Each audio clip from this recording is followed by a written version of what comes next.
What's up, friends? My name's Aaron Ciotti. Everybody calls me Ciotti. That was the beater build that we've been working on for the last like 3 weeks.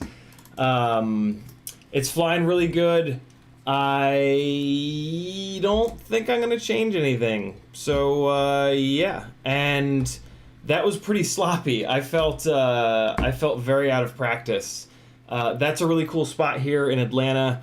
That's about half an hour or so away, and yep, that's the one, Abraham.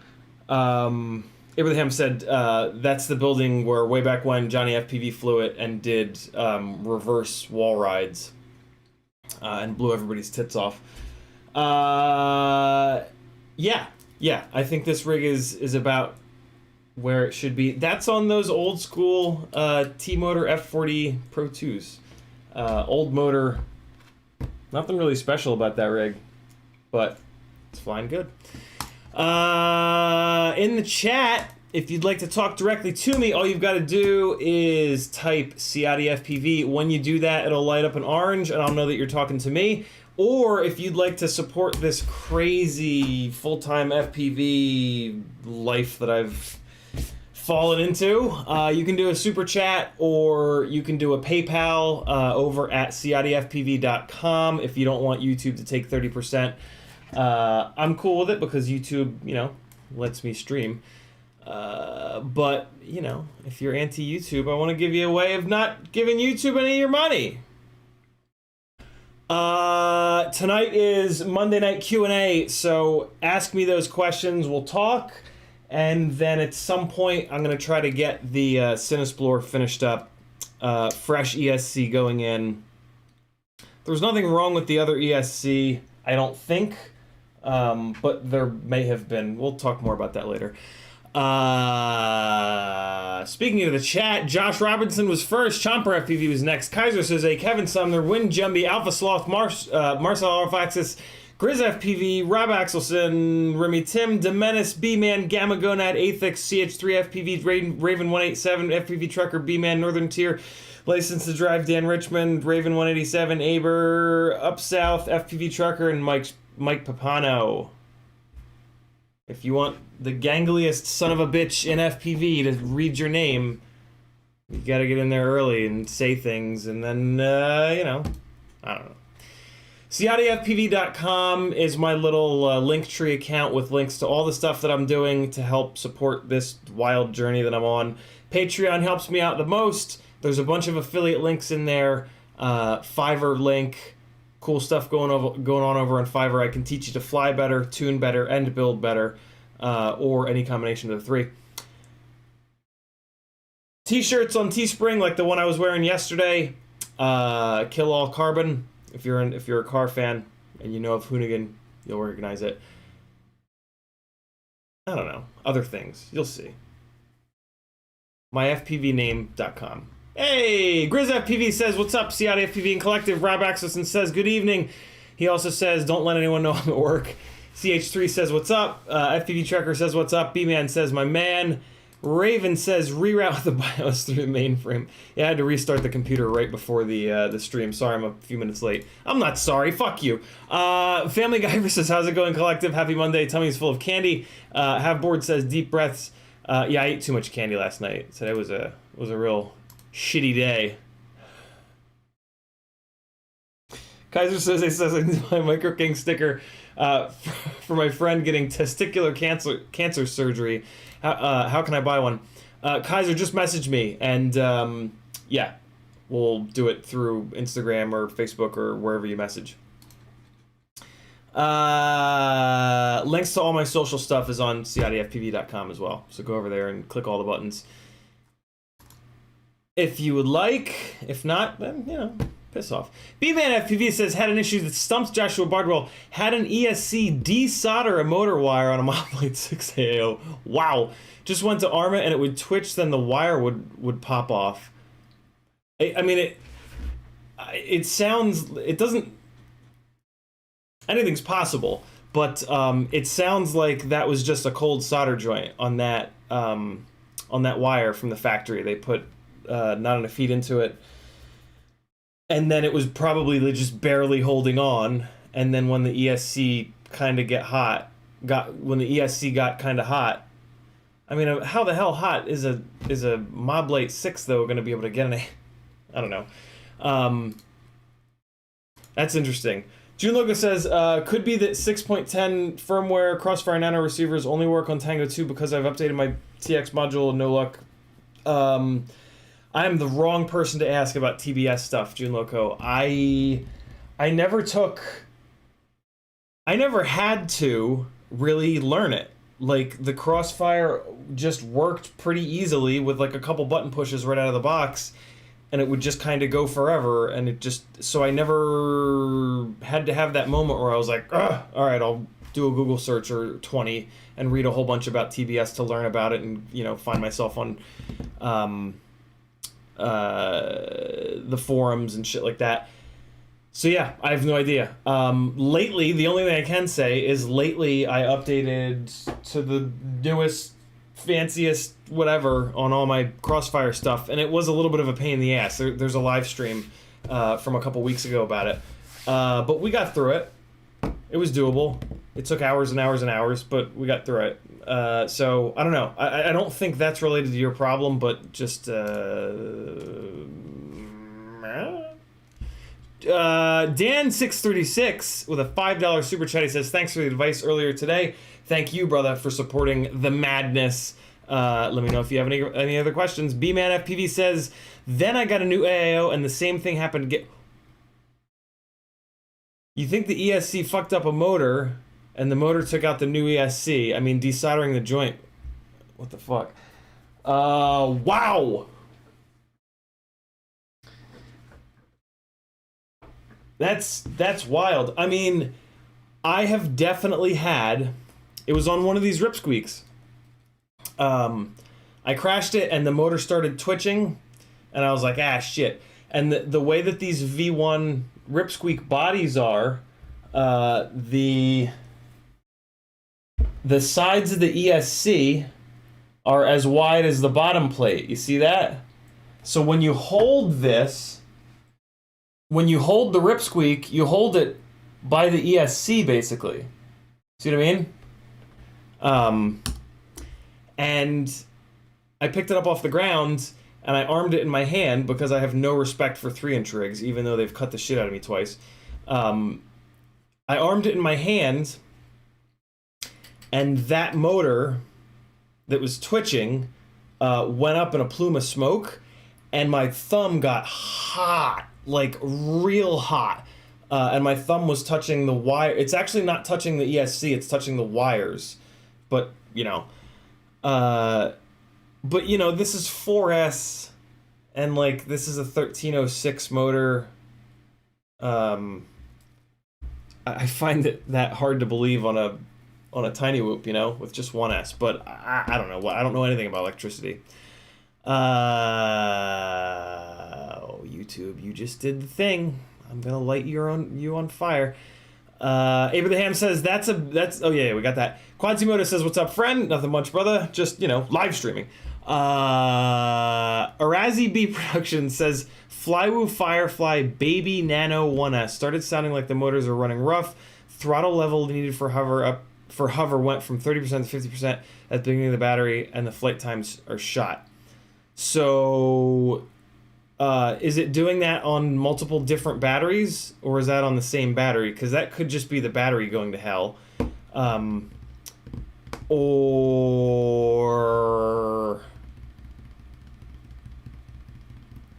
Or you've got a bent motor bell.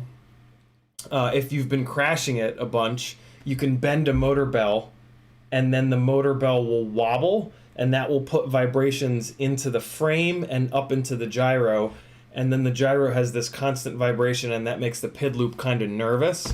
That's what will sometimes sound rough, or sound like it's running rough. That's one of the things I really don't like about toothpicks. Speaking of, what a segue! Holy hell! So I always talk about how I don't fly toothpicks anymore because that's what I was flying back in 2017, 2016. Well, there you go. This is the development of the Emax Baby Hawk. The Emax Baby Hawk was my first FPV quad whenever that came out, 2016, 2017, I forget. But it came with a plastic frame, and it could only swing 2.3-inch props. So as I broke that thing, I upgraded it. The only parts left from the Baby Hawk in this version of it are the individual ARM ESCs, all right, which were connected with 30-gauge effing wire to the Femto F3 flight controller, which didn't have mounting holes in it. You literally had to double-sided tape it, VHB it, to the base plate. That was literally how the Baby Hawk came. That's how we were mounting flight controllers. Oddly enough, the VHB was like, it worked really well for soft mounting. This rig flew amazing. And then these were airplane pusher props, Gemfan 3025 biblades, but they were a 3-inch biblade. Look at the prop clearance. This was a carbon fiber frame that I found on Banggood, called the KT100 or the KT120. And yeah, I was able to take somebody 3D, I think Brad 3D printed this camera cage for me. I used to break these cameras all the time. That's why there was this little zip tie up over the top here to try to make it more durable. It didn't work for shit. But yeah, I went through at least 30 of these little cameras that had the VTX pinned onto the back of them. And yeah, these are different motors. These are like DYS 1104 7500s, I think. And yeah, this rig went from like 1S, like Emacs wanted you to run it on 1S, but then you could push it and run it on 2S, but then I actually ended up pushing it all the way up to 3S before I moved on to bigger stuff. But yeah, all the 2S 450s, and there's even probably some 3S batteries in here somewhere. These big beta FPV ones are 2S, and then these the stick batteries here I think were 3S. The Ishin goggles, the VR007 Pros that I flew forever. Yeah, November 1st, 2017. This is the best thing about Facebook right here, is the goddamn memories. There's a couple ideas for you, Arazi B. I hope one of them is the issue. If the issue is vibrations, one of the other ways that you can tell is if you fly the rig around and then you land it and you touch the motor bells. If they're hot, that's a vibration problem. The motors should not be getting hot when you're flying the rig around. So that would be a dead giveaway that you've got a bent motor bell dumping vibes into the gyro. Aethix FPV says, since you have two modules, would you update the old Crossfire mod to ELRS? Probably not, because the whole point of me having two modules is so that I have a backup. But I didn't even know that you could do that. That's pretty cool. Yeah, I mean the idea right now is that I have two, like, I'm like tempted to like pimp out the new radio and like start using that, or like start using the new goggles, because I think the screens in the new goggles might be a little bit more bright, a little bit less used. But what I noticed flying at that building, actually, so I was using the new goggles. I think it's because of the foam. The foam is a little tiny bit thicker, and man, that threw me off. I was really uncomfortable. Like in the goggles, I felt like I was using somebody else's goggles. You guys ever do that? Like if somebody else lets you use their goggles, or if you're on analog and you use DJI goggles, it's just, you can't be like it's almost like my eyes can't get comfortable enough to like be immersed, and I'm still like looking at the screens, right? I'm not like flying inside the screens. I'm looking at the screens. And that just adds a little bit of like, like you're not fully in it. And so yeah, that was interesting. But like I said, I think it's the foam. I'm gonna order another set of the Fat Shark foam that comes with the pleather. Fat Shark foam inserts are like perfect for my face and nose and eyeballs. And yeah. Anthony King says, have you dabbled into Betaflight 4.3 yet? I have. I put 4.3 on one of these glides a few months ago, actually, and I was really impressed by P-gain in a really early version of it. I was really impressed by P-gain being added to anti-gravity, and I've been talking about that ever since. I can't believe it's taken them so long to get to a stable release, but 4.3 is on this.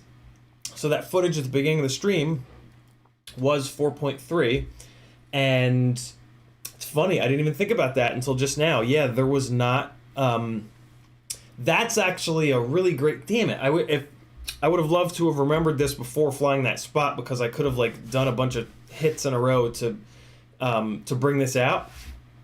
So previously anti-gravity gain turns on when you move the throttle quickly, either up or down.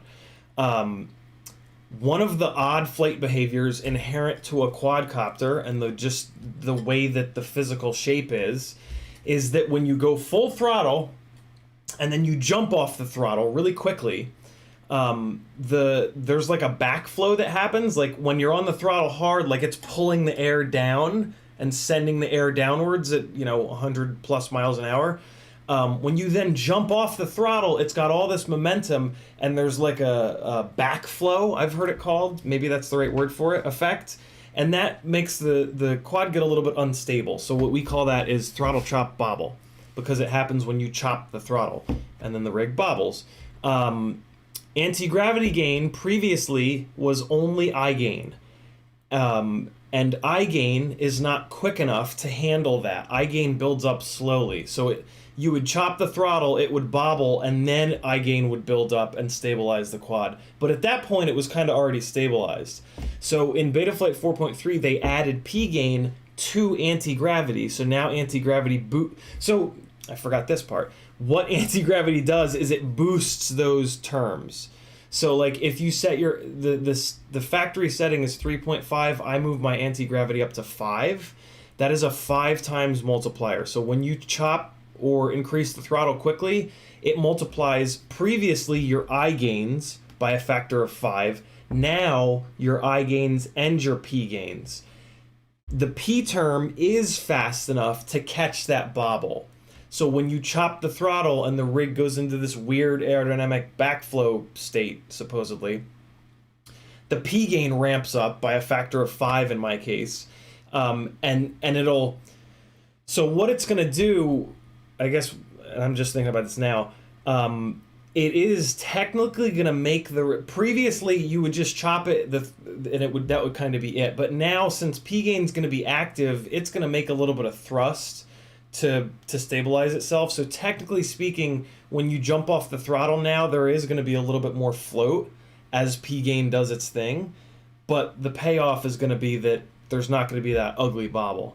That ugly bobble, oddly enough, I think is one of the reasons that when we tend to do a full throttle hit and then chop the throttle, we typically throw roll in or pitch in, or not usually yaw.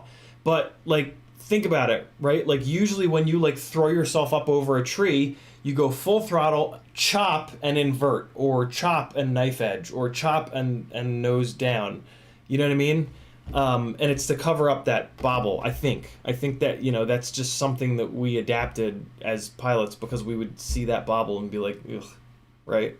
Because like everything else about the quad flies damn near perfect, and then there was that one weird thing, sort of like prop wash, right? When you get it into prop wash, you're like, oh god, I didn't tell it to do that. Gross. Ew. Ew!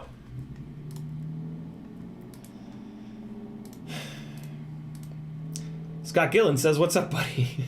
RC Rasco. B-Man FPV says, "Good thing your livelihood doesn't depend on electricity, thank God." Yeah, that's funny. My livelihood literally depends on electricity in multiple forms. Hey, I completely grenaded at that spot a absolutely brand new Tattoo R-Line version 1 Success 1050. First time I flew the damn thing, shiny new. I was like, oh, this battery, it wasn't that. I'll play it at the end of the stream. I'll play that battery at the end of the stream. It felt so good. I'm like, oh, fresh battery, and I'm skimming along.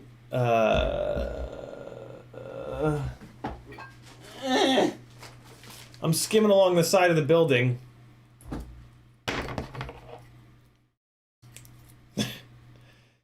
Skimming along the side of the building, and I come towards the end of the building, and I I was in this orientation for some reason. I was in this orientation, right? So the battery was towards the building, and I hit the throttle a little bit too early and just stripped the battery right off the quad. It didn't break either of the battery straps. It just ripped the battery right out the back. The grip was probably not super clean. But yeah, it just pulled the battery right out the back and just completely annihilated the battery's face. I took a picture. I'll put it up on Instagram later. Wait, no, I can just go to iCloud and show you guys the picture. Ha! Technology! Yeah, so that was interesting. That's never happened to me before. And yeah, so that we were talking about retention. Remy Tim had asked me how I do the retention on my battery lead on the Glide. I used to just zip tie it to the frame, but it's not, or I'm sorry, to the standoff, but it got kind of annoying. And what I noticed is that like it was really strong. Like I never had issues with it ripping off. This is another case. I think because of the fact that like there's a standoff there and it's kind of sandwiched in there anyway. Like I feel like if it gets pulled, it's only just the kind of pulling on that side. I don't know. But this is another case where that battery lead got yanked with no retention, right? No proper retention at least. And I didn't get hosed for it. So yeah. I think it also depends. I think you mainly have to be careful also with really two-factor ball sacks. Happy net. Trust it. Yep.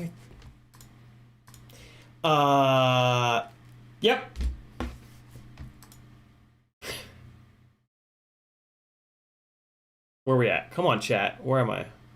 YouTube has done the thing. It just did it again. God damn you.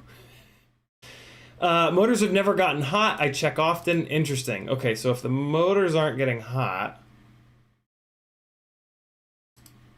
Oh, but then he says, I know which motor sounds bad. Okay, yeah, so if there's a motor that sounds bad in Betaflight, you just have to swap it out. What we talk a lot about on here, like your mechanical tune, and then your like PID tune, or your digital tune, or your Betaflight tune, I guess it would be. The mechanical tune is way more important. If the mechanical system is jacked up and one of the motors is noisy or there's something going on like that, you can go into your tune and drop everything down and get it back up in the air, but it's going to fly like crap, and B, if you do eventually fix it, you'll probably forget and you'll just be used to it flying like crap.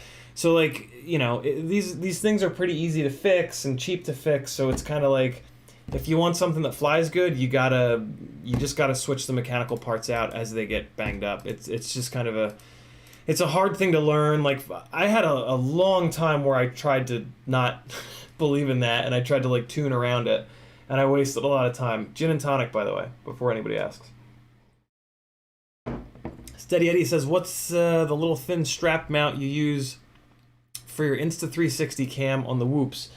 It's called the Bunny Ears. It's on Newbie Drone's website. Here.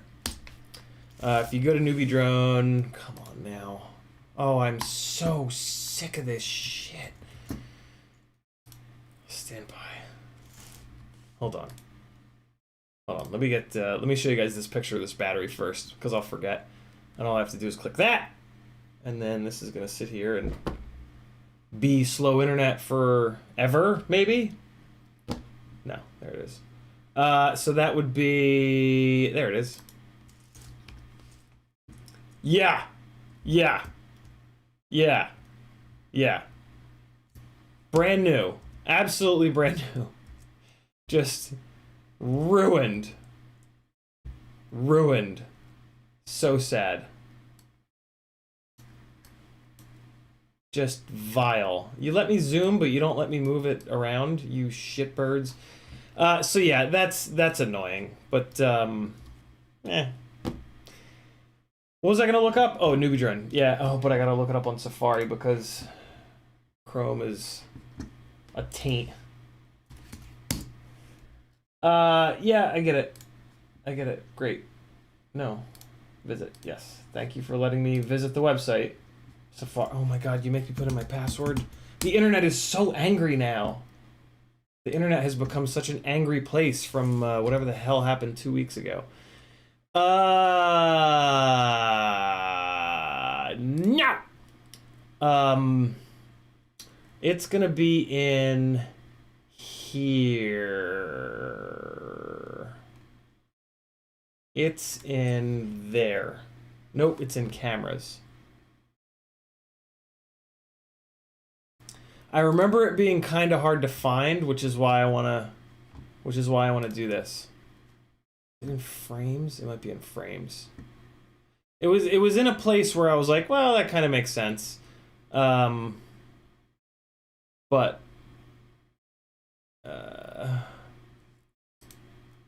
they look like, they're also called bunny ear mounts because they look like little bunny ears. God damn it, Larry, where the hell is it? Did I scroll right past it?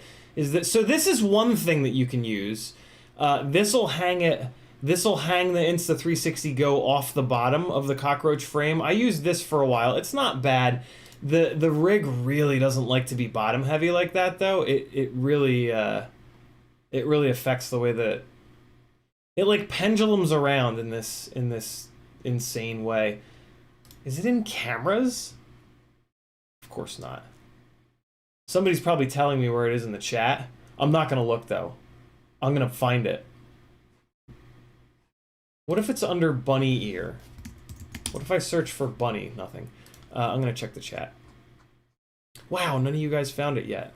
That's because I'm so good. Apparel, batteries, cameras, frames, propellers, motors. No.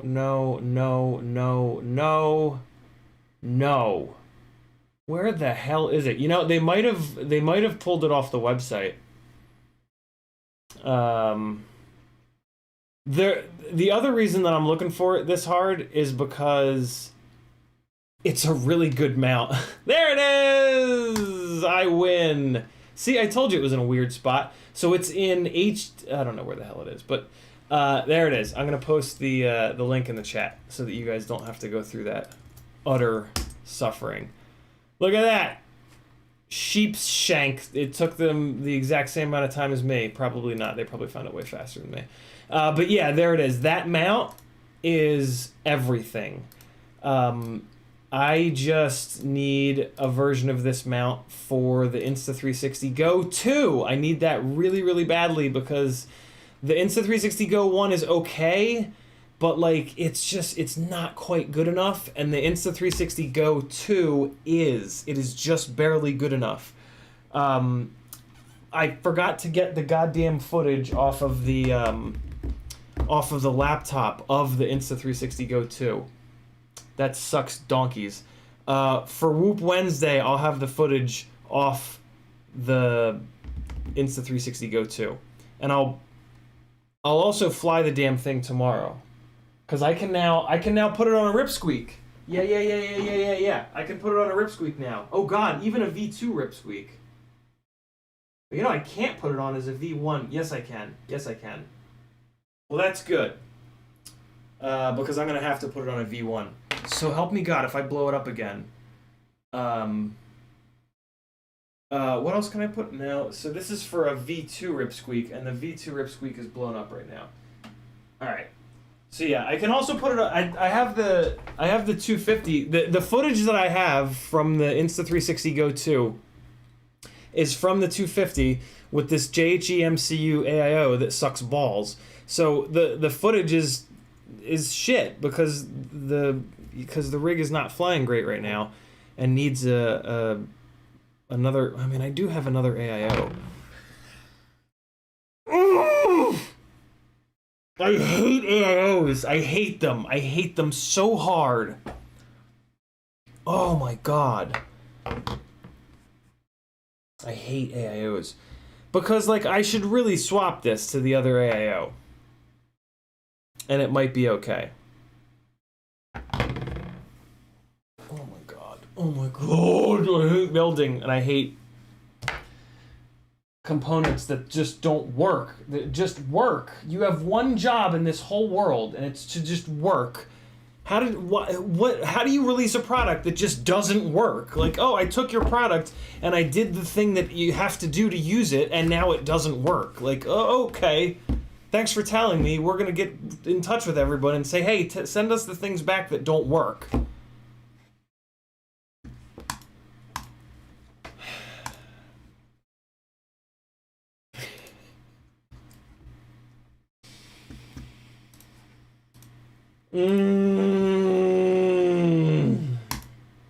Too old for this shit. Too old for this shit.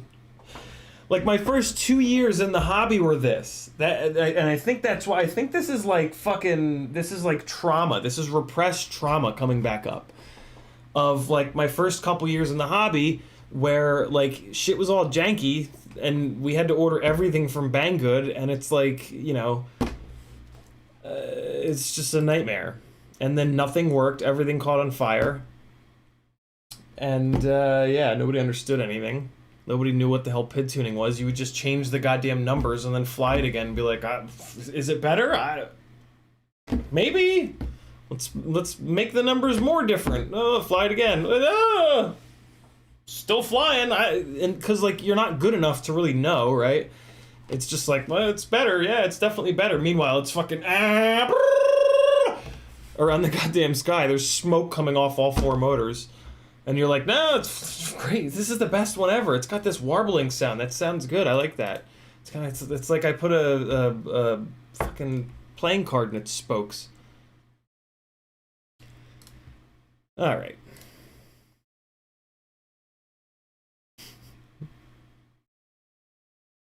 CiottiFPV says, what is a good day to keep Cinesplore...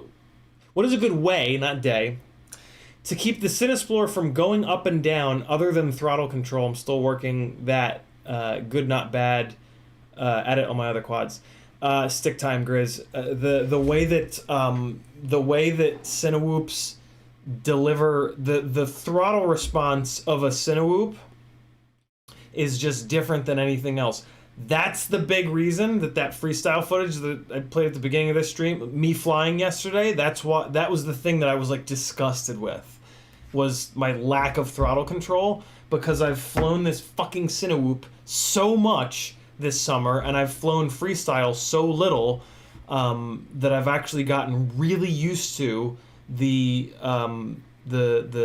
throttle response of the Cinewhoop. It's totally different. It's just softer. It's a much softer throttle response, and it's kind of more delayed too, I think.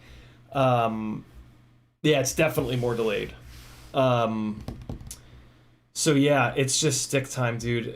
You can certainly add you can screw around with adding throttle expo, but that almost makes it worse. If anything, I feel like maybe we want to add more throttle expo on our freestyle rigs to make the freestyle rigs fly more like the Cinewhoop. I don't know about that though, but and the other thing that has really fucked me up is up tilt. On the Cinewhoop, I have 5 degrees of up tilt on the GoPro and about 10 degrees on the FPV camera, and yeah, that's what I've become used to, is 10 degrees up tilt. So when I was flying the glide the other day with, 30 degrees of up tilt, my cross coordination was all off. Like, none of my stuff was spinning in the center. I was like landing crooked, and it was, yeah, it just didn't feel natural. It was like I was out of it. I wasn't like inside the quad. I was outside the quad, kind of like flying it around. Interesting. I don't think I've like not flown freestyle for this amount of time. And like the only reason I waited so long is because I've been flying like the Ripsqueaks and like the Nanohawk X and like some stuff. Like, I've been flying freestyle just out in front of the apartment, but that's different. Like, that is not the same thing as a 30 degree up tilt 5-inch rig just blasting across a field at 60, 70 miles an hour. So yeah, I gotta get out. I gotta make it a point to fly more freestyle again. Which is good, because it's very, very fun. It's, The problem with it is I crash so much. I had my gear with me. I went up to Maggie's after I flew that spot, and I took her out so that she could, especially now that I had a second set of goggles, I took her out for the full 5-inch freestyle experience of like, you know, hey, look, all right, so look at the quad. All right, ready? And you go full throttle, and it's like, oh, shit. And then she was able to get like a proper ride along. And I bashed it into the back of a street sign. You know how the back of the street signs are that exact same gray color as the ground? Well, I came down like perfectly, and I couldn't see it because it was gray on gray, and then right at the last second I saw it, but it was too late, and I went banging into the side of it, and I broke an arm. Ripped the motor off, but it was totally fine. The motor, actually, other than the stator, the wires pulled out of the stator. But yeah, it was interesting to it's like the rustiest I've ever felt, basically flying freestyle, which was, that drives the shit out of me to like not let that happen again. So Shane Duggar's in the house. What's up, dude? How you been? Haven't seen you in a while. Good to have you back. Orga A says, is it okay to connect a LiPo to an ESC using an adapter XT60 to T connection for an RC car's ESC? Oh man.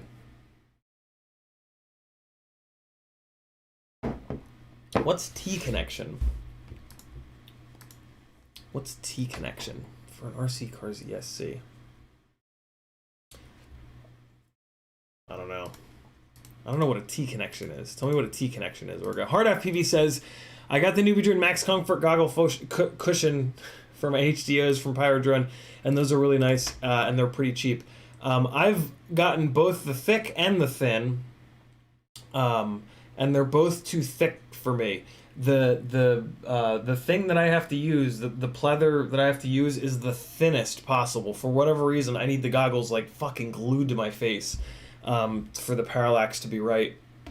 What's nice about that is it also gives me like the screens are the biggest they'll ever be, you know what I mean? Because like they're the closest to my eyeballs, and the focal length is perfect there too. So yeah, the Newbie, which sucks because the Newbie Drone foam is so comfy. Oh my god. B-Man FPV says, wasn't putting the chat in live instead of top supposed to fix the thing? No, it doesn't. There's no way to fix it. There was some code that I could do in the thing, and but I don't know. I took the blue pill, I think. I don't know. Or the red pill, whichever one I was supposed to have taken. Arazi says, the motor one is making the gyro suffer, which makes them all sound bad. Roger that. Thank you. One motor replacement coming up. Awesome. Let us know how it goes, Arazi. Let us know if that was the problem or if that wasn't the problem. Supercell's in the house, too. What's up, Billy? How you been, man? Matthew Vega says, is it worth the effort to take the mounting tabs off my Hero 8? I think so. It's 8 grams. I've taken them off of 3 Hero 8s now. I've broken a couple of Hero 8s lately. Yeah, it's 8 grams, and I just don't use them ever. And I think you just need a little Phillips head. Oh no, you need a little Torx. But you can use an Allen instead, because I mean you shouldn't, but you're probably gonna remove it and then leave it off, so you don't so if you strip it a little bit, who cares? But yeah, I used an Allen, even though I do have those tiny little star Torx bastards. I wish our goddamn quads were all Torx. Can somebody... Torx is more expensive, though. If I ever make a frame, it's coming with all Torx. No, because, see, I can't do that, because then everybody has to buy fucking Torx bits that doesn't have them. Not everybody is a complete nutter like me. Demenis says, what happened to the V2 Ripsqueak? The goddamn VTX won't power on, and it's when I got done with the fresh build, or no, I guess this was just a frame swap. And I haven't had a chance to get it on the bench yet, but after it's in line here. It's in the on deck area on the left here. Family Giver says, I would love to have an FPV party where we throw our dead AIOs into the flames. That'd be great.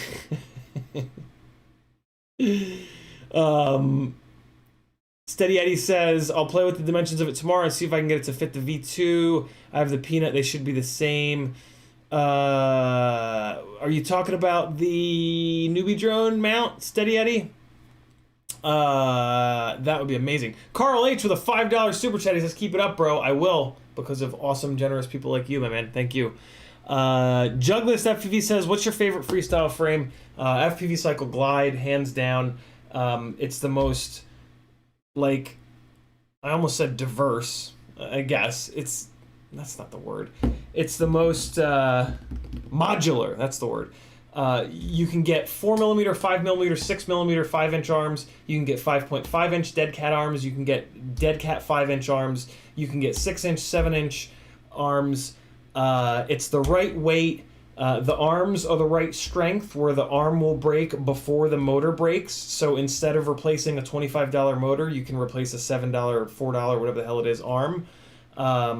The layout of the frame is better. It uses the space better. You put a 30x30 ESC in the middle, a 20x20 flight controller up front. My setups, I run with 15mm standoffs. That keeps the center of gravity nice and low, and it also makes the standoffs incredibly strong. There's probably a half a dozen other reasons that it's the best. Oh, the other big reason is it has really good motor protection. This is a frame. This is the frame that has been the cheapest for me to run, hands down, because it protects the $25 motors the best. The frame itself is cheap. It's only $50, and there's a good third reason. Just pretend like I said a good third reason here. FPV Chucker says, "Have you ever flown anything other than the Glide?" Oh God, yeah. I'm like 10 plus frames deep. The Dolphin, the Rotorius Radical, I forget what it's called, Radical maybe, Source One. I thought I would remember better because somebody just asked me this a week or two ago, and I rattled off the whole list. Remix.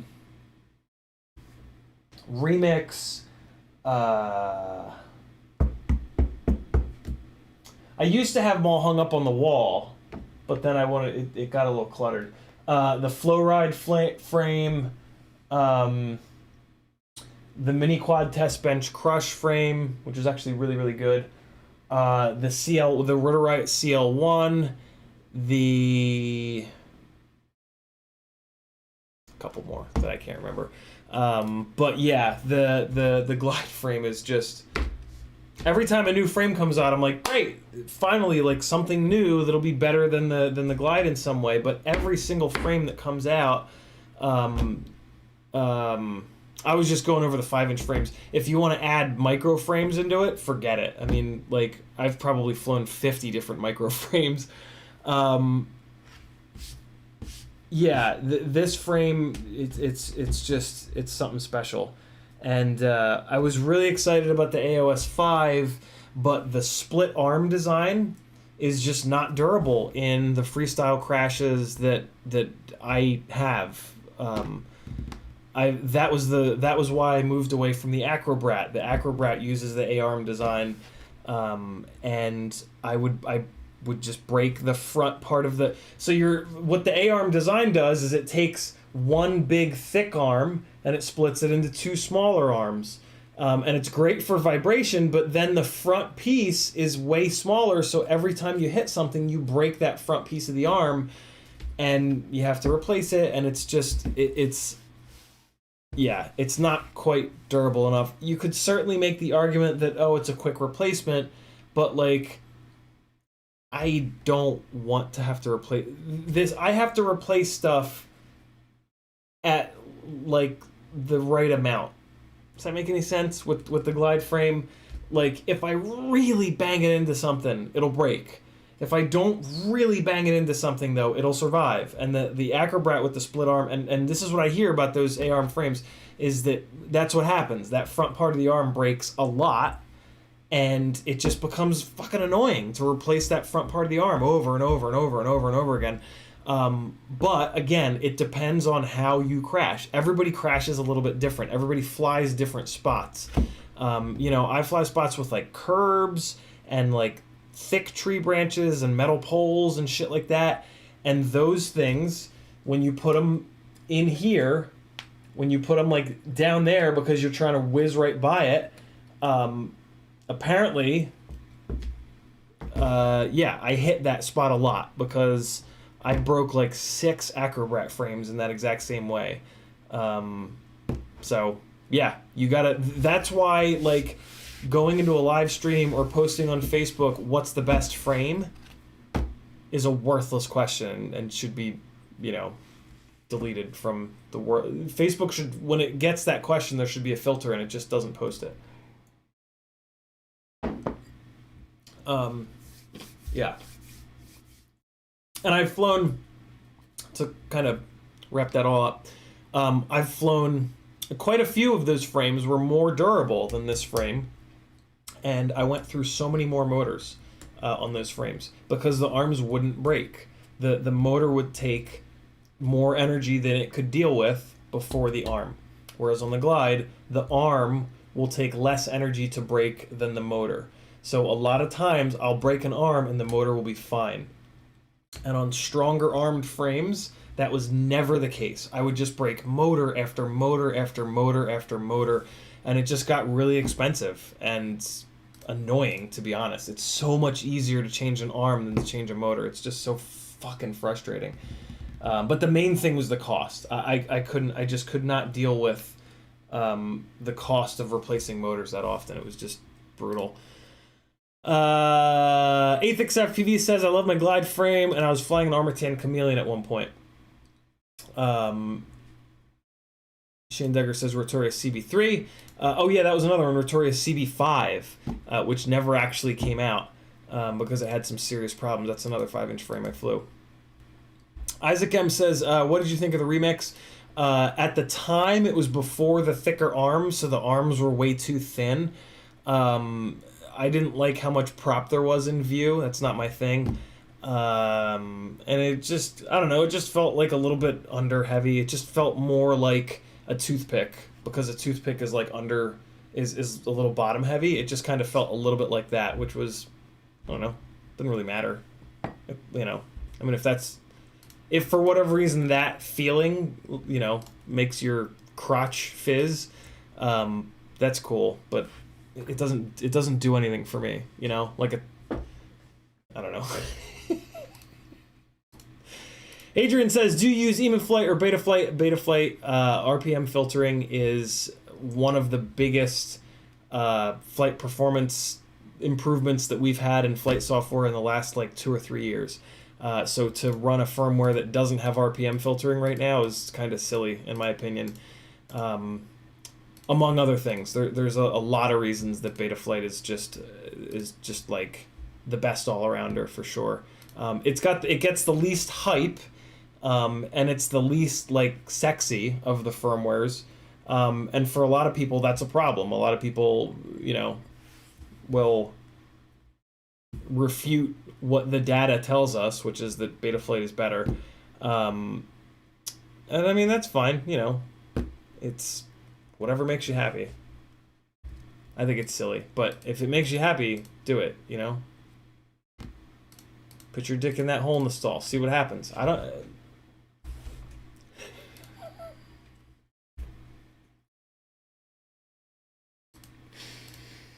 Kevin Sumner says, I've crashed the AOS 5 quite a bit since I built it a couple months ago and no arm breaks yet. The arms are thick enough, they take the hits well.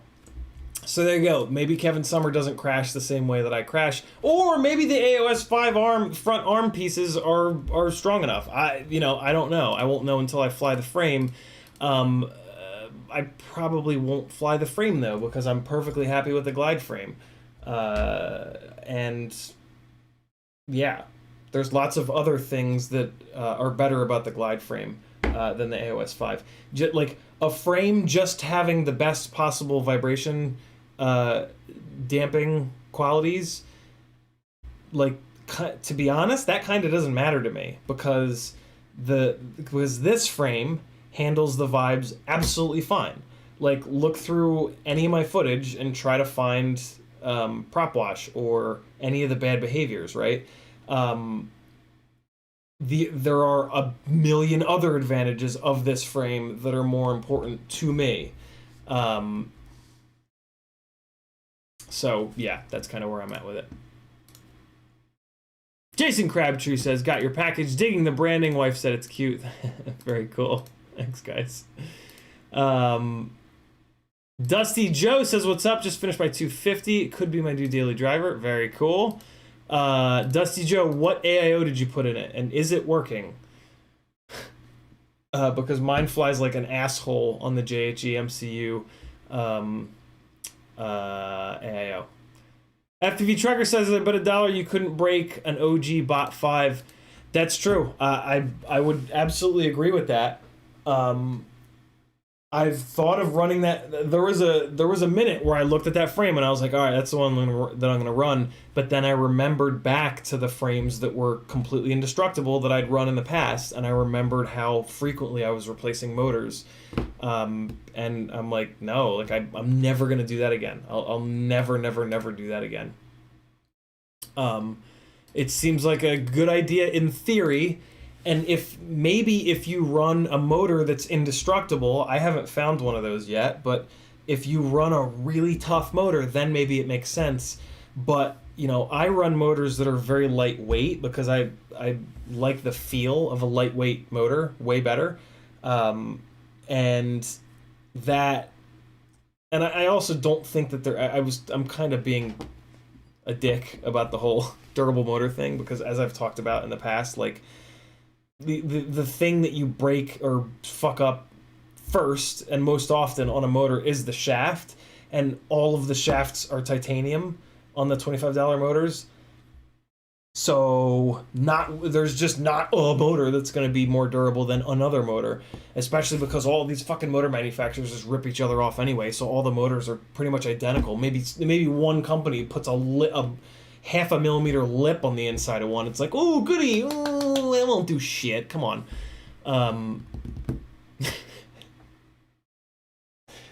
Maybe it does. I haven't even... I don't know. What do I know? I just work here. Hard FPV says, I used to care about my weight, but I wanted to try something new, and now I've been finding the Catalyst Machine Words Bang God 750 all up weight, and I get to wear it fly like the way it flies. Hart, if you're saying that you like the way that it flies, that's awesome. There's plenty of people that like the way that a heavier rig flies. I'm not one of them. That doesn't mean that I'm right and you're wrong. I'm probably in the majority. Like, I think Steele and I are the only ones that fly like 600 gram rigs at this point. It's just my preference. There are times, like, when I'm inverted and I don't have enough momentum to get over a tree, every once in a while I'll be like, oh damn, I wish I was 700 grams, not 605. But more often than not, like, when I avoid something and it like whizzes an inch by the camera, I'm like, ooh, I'm glad I'm 605 grams. But that's totally personal preference. Jason Crabtree says, love when you brag about the non-existent CB3. It existed. The CB3 existed for a while. I have two of them. I have two of them. I still have two of them. I tore them apart. You guys remember when I tore them apart and put them into ripsqueaks because I felt bad? Well, wait, one of them's right here, actually. Isn't it? Yeah, this is one of them. Best 3-inch frame ever built. This is the non-existent one. This is the removable arm one that never saw the light of day. I mean, technically speaking, the arm lockup sucks on this. You could just crank these M3s down really hard and it would be totally fine. But eventually the arm lockup was a little bit of an issue. But it's a shame, man. It's a shame. But I like that the ripsqueak is actually a little bit wider, to be honest. It allows the mounting of an Insta360 or Go or Go 2 to be a little bit, I don't know, beefier. Dusty Joe says, followed Tommy's build, but analog. Okay, so you use the iFlight Beast AIO. Dusty Joe also says, only complaint is that the bells seem to ding up very easily. Oh, that's interesting. That's interesting. So there's another. Joe, were you able to do the same filtering that he did? Did you tune yours with his tune, the tune that he put on his? It's 11:04. I am caught up on chat, so we're gonna roll over here. And we're gonna keep going, but while my hands are doing things. Soldering.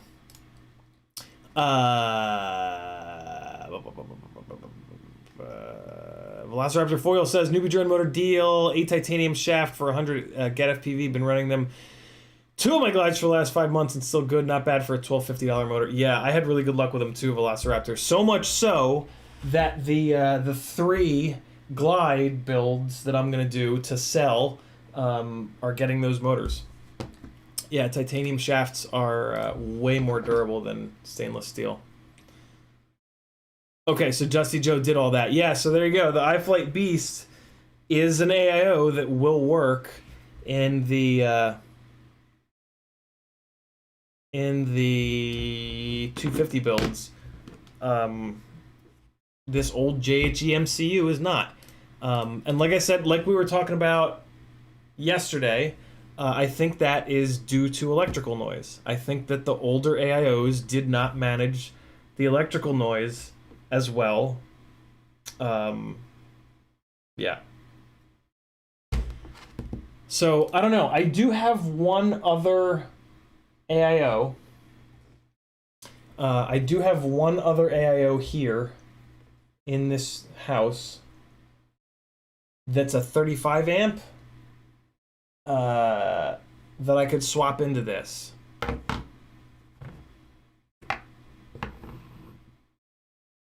Because I like having a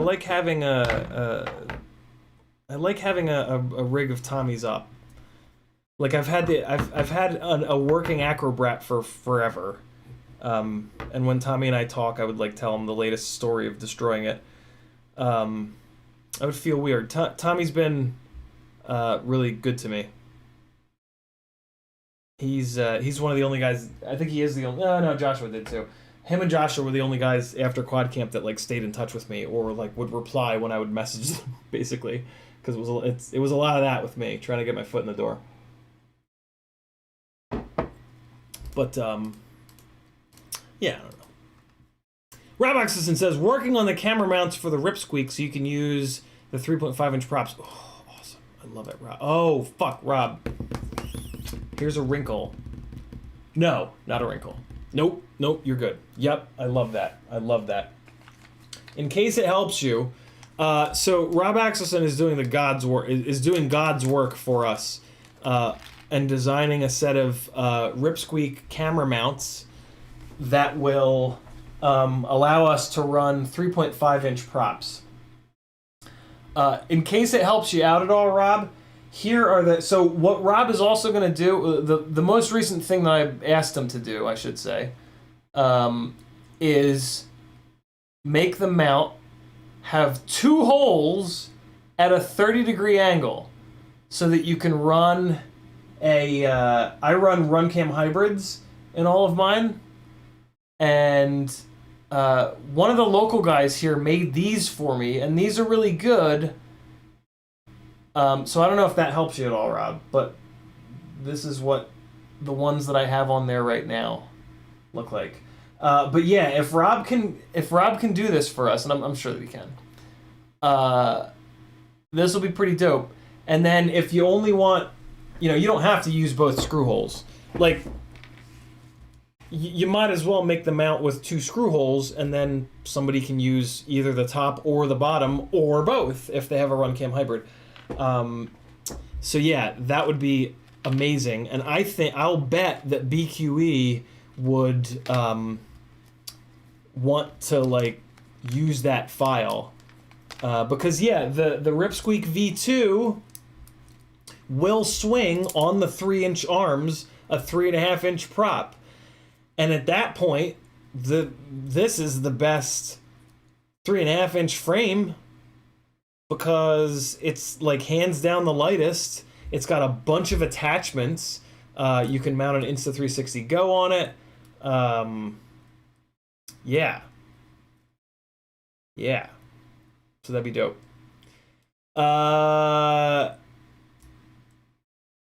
Here's the only thing, though, Rob. Here's the only thing that I was thinking of a minute ago. For me, this doesn't matter because, so we've got some mounts for the V1 Ripsqueak frame to mount Insta360 Go 2s on them. There is now a mount though for the V1 Ripsqueak.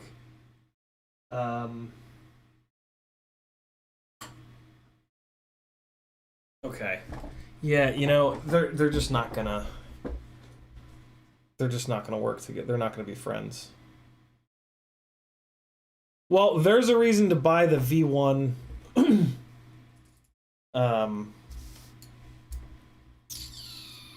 Ripsqueak. Is the availability. If you want to put if you want an Insta360 Go 2 to be your HD camera, the Ripsqueak V1 thus far seems to be a better. Well, oh wait, no, oh, yeah, no.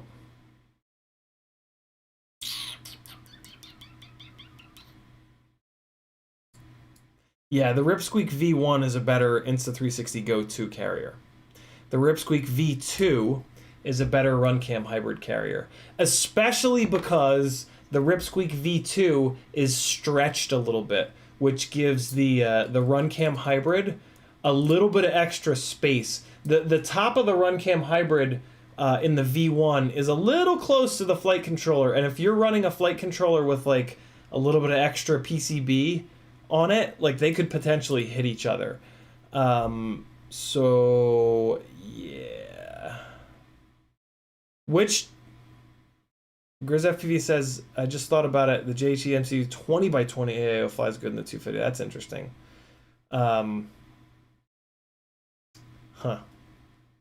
I'm not gonna buy anything for it. I'm not gonna buy another AIO. I think that's what's going on. That's why this whole thing is so difficult. Fucking AIOs. I was like, nah, it won't fuck me. It'll be cool. It wouldn't dare. Goddamn AIOs. Sons of bitches. Fucking got me again. Fucking got me. Swarm off. I was like, never. You guys heard me. Never again. I'll never buy another AIO, I probably said. Nope. Nah. Fuck me. Right in the ass. Anthony King says, I love how non-family friendly your channel is. So tired of all the eggshell walkers on YouTube. Yeah, Anthony, it's, I don't know. This is me. I can't. If I have to act like somebody else or like censor myself, I'm not gonna be myself. So you know, I lose anybody who has kids in the house that can't handle cursing, but I gain people that like cursing. So you know, I probably lose more than I gain. But again, like this is. If I'm gonna do this shit, I'm gonna do it like the way that I want to do it. And if it doesn't work out, then you know. In order for this to work, I have to do it the way that I want to do it, I think, is what I'm trying to say. You know. YouTube did the thing again. Son of a bitch.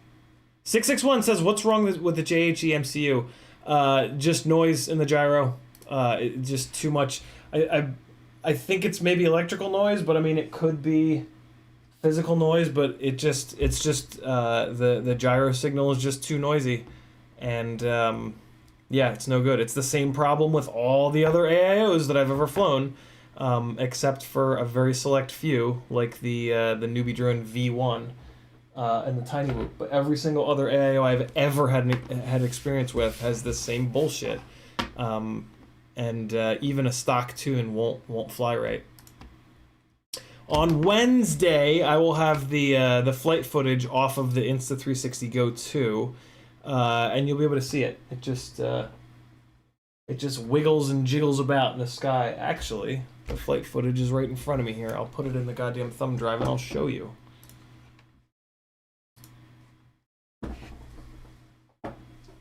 I'm not gonna get that Cinesplore done tonight, am I? I have to get something done on the Cinesplore. Hold on, stop tagging me for a minute. Let me get caught up on the chat, and then I'll start working on the Cinesplore, and then I'll get a little momentum, and all will be right with the world. But really quickly here. Mount, you fuck, mount!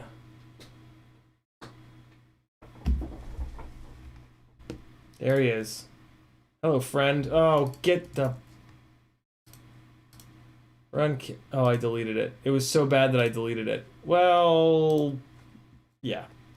Yeah, it's just garbage. All bad. It's all bad, guys. All bad. Swap this again. But the footage is on the Insta360 Go. I will show it to you. I'll tell you what. I'll tell you what! The Insta360 Go did a phenomenal job of getting rid of the jello. Like, the flow state, I should say, did a really good job at that. I was really impressed. The flow state footage was like almost passable. But there was still some janky, you'll see. You'll see. There was still a bunch of jankiness to it. Soldering iron is being turned on. I didn't inject properly. Adrian Glessner says, did you get your phone fixed yet? I did get my phone fixed, and then 1 week later, I smacked it against my hand like this, and the new screen broke. I took it to a place that did not use Apple authorized parts, and yeah. So now I have to take it to a place that does use Apple authorized parts. The screen is also garbage. Like it's slow and it looks like shit, and I could like take it back, but then like they use the shitty parts. Like, so then he's gonna put another shitty screen on it, and it's gonna suck. I need to. This is my reminder to never like not do a little bit of research on shit. When the original screen broke, I was in a hurry. I had a gig the next day. I didn't do 10 minutes of research. I just went to goddamn Maps and looked up the closest place that did phone repairs, and I just took it to them and I said, here, fix this. And they said it would be done in 45 minutes, which is kind of what I needed. And yeah. And I got fucked. So, you live and you learn, and then you forget, and then you're reminded.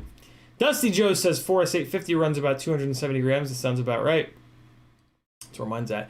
Athix says I flight beast all the way. Rabaxison says that wrinkle. What wrinkle? What wrinkle? Rabaxison says 6 millimeters apart on center. Correct. 30 degrees. Yeah.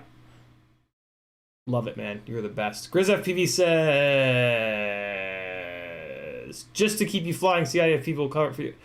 661 rather says, that's what Grizz said. 661 says, is the Ripsqueak V2 chassis plate longer front to back? They are, just a little bit. That might be why BQE says the 4-inch arms won't work on the V1. The arms fit, but 4-inch props won't. That's interesting. What I can say is that 3.5-inch props won't work on the V1 frame on the 3-inch arms. But on the V2 frame, on those same arms, the 3.5-inch props will work. Iric says, be yourself. Besides, when I met you in Atlanta, you were a class act, dude. Much appreciated in spots you shared. It's cool of you to say, man. Thank you. It's good to meet you as well. It's amazing. I can like see people from the tiny ass little pictures in the chat. Like I actually recognize you from this 20 pixel image. Family Guy says my kids laugh at CiottiFPV is their biggest fan. Thanks. Jason Crabtree says, does the guy with the 30-degree hybrid mount want to share or sell for personal use the file? Who is it? Is it Rob Axelson that's doing it? Yeah, it is. Rob, Jason, talk to each other. Journey Droid says quality over quantity. 100%. Go-Kart Mozart says, tag, you're it. What's up, brother? Go-Kart, should we do Gran Turismo after this? Rob Axelson says, new frame name, 2-inch shitty. What about right to repair? Oh, you guys are talking, right? Athix says V1 Ripsqueak will fit 3.5 with the right slim standoff. Really, slim standoff. What's tell me more. Josh says, what do you think of the FPV cycle motors with 3mm shaft? 3mm shaft is the greatest thing ever. It's so fucking needed. Which motors? Which motors? The 16 mils, I assume. If it is, then I'm so happy. I hate him. I love him. I said hate because Remy Tim typed Apple hates right to repair, and I read hate. Yeah, 16, nice. I fucking begged Bob to do that. We talked about that 16 mil. I can talk about this now. Great. Yeah, we talked about that 16 millimeter motor months ago. And I basically told him, like, if you don't start putting 3mm shafts in your motors that are big enough for it, I'm going to attack you with fists of fury. And it must have worked. Athix says the standoff that looks like barbells. I didn't think they were any skinnier. That's fucking cool. I have some of those in 20 mil. Apple hates right to repair. Got it. Right. Do you support totally eliminating T-mount? Maybe. I don't know. It's annoying.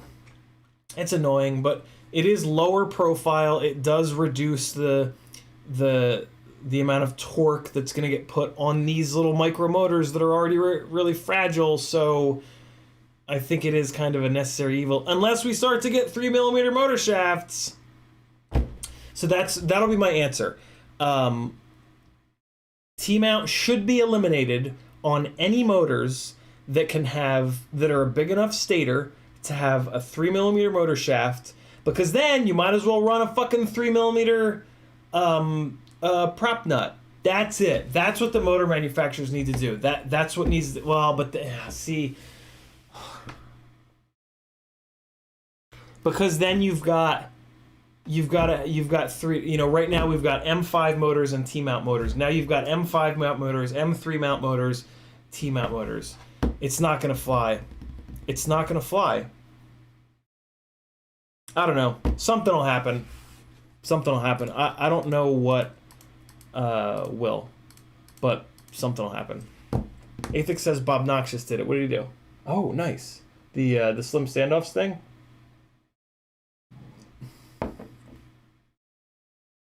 Oh, right. Camera mounts. That's the problem with them, right? Rab Axelson calls it out. Slim standoffs are tapered in the middle. Bitch for camera mounts. That's right. Yeah, that's why I can never run those barbell. I have one on the 250, come to think of it. Yeah. I have one on the bottom of the 250. Horrendously out of focus. But that's why I have this camera. Ding, ding, ding, ding, ding, ding. Good. Way to make a camera, Logitech. Oh, you guys can kind of see it. Whatever. Fuck it. Oh, I gotta work on this damn thing. All right, sliding over.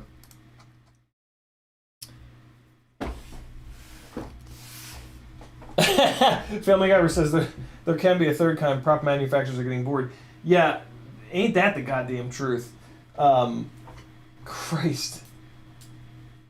I don't know. Although I come in on the complete other side of that, where it's like I'm so tired of there's just the constant fucking hype train and like different shit all the time, and oh god, such an old person. I'm gonna put a capacitor on this. I have to. I feel like I can put a capacitor right off the front and just point it downwards. Look at all that room I'm gonna have. I'm not going to point it straight downwards. I am going to hang a capacitor right off the front of this son of a bitch. Although, you know what? I'm only going to run this on 4S, so it actually doesn't really need a capacitor. But I'll put this big boy in.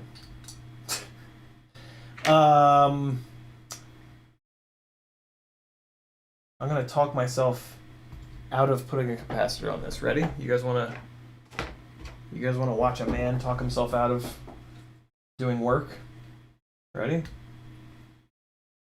I'm not gonna talk myself out of it. Come to think of it, I'm gonna weasel my way out of it. All right, so the duct sits there. I just need to make sure that I'll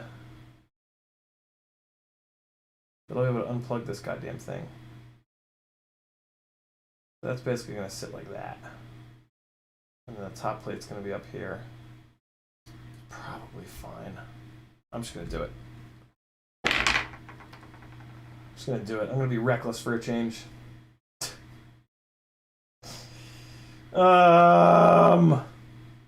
Okay. So let's get this sized up here.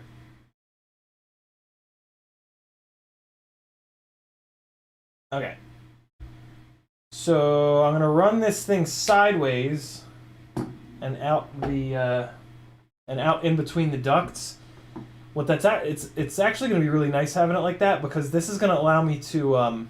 Yesterday, I guess, I was showing you guys about how the battery sits. I'm not going to re-explain this. Watch yesterday's stream. It was a good one. I talked all about this, why I'm doing this, how I'm doing it, who I'm doing it for. This has a little capacitor on it. It's better than nothing. I'm only going to be running 4S on this rig, so it doesn't really need a capacitor anyway. So having one right here on the lead is totally fine. These are not big, powerful motors. This is a big, powerful ESC. This is also an ESC with a bunch of those little rectangular capacitors all over the damn thing. So this ESC for this setup has plenty of capacitance. So yeah, not having a dedicated capacitor on this build should be fine. Hey look, here's the arm that I broke. This is where you want arms to break. Right there. That's the correct spot. Oh shit, I put the new arm on without greasing it. Oh, fuck it. Probably be fine. Didn't even think about that. Maybe it'll fly worse. That'd be pretty cool. C Young 300 says that shirt is legit as fuck. Yeah, this is one of BQE's new shirts. Thank you, Chris Young. When are you coming to get your charger? I have it by the door. Let's see how many times we can forget about it. Gamma Gonad says I'm too old, young at heart though. 25 days left in my 30s. I feel you, man. I went through that journey this year myself. Athix says, can you series caps? I have no idea. Rob Axelson says, shit, just realized I have to do a left and right. There's a mirror selection in 3D design. Yeah, you do have to do left and right. Alright, here we go. Let's tin this up, and then we'll slop it on there. We'll make it extra sloppy. Some of you get that reference. Alright. A little spare piece of solder I found sitting on the table. Let's put it to use. Why am I so stingy with solder sometimes? I'm like, yeah, I'm gonna use the last little bit. It's like $20 for a spool that'll last me until the dawn of time. And I'm like, yeah. Yeah. Yeah.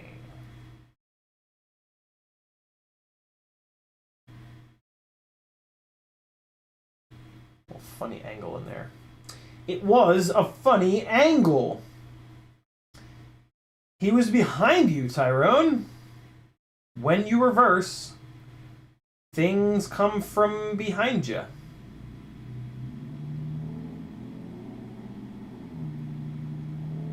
Woo! Alright, used every little bit. no real reason to do this while it's in there. That makes absolutely no sense. Let's do it here. And let me zoom you guys in a little bit. What do you think of that? Journey Druid says, shit, 41 is coming up real quick. Nah, April next year. I'm good for a while. I'm good for a while. There we go. But I will say, my entire life will have... My birthday next year will be very... My life will be completely different.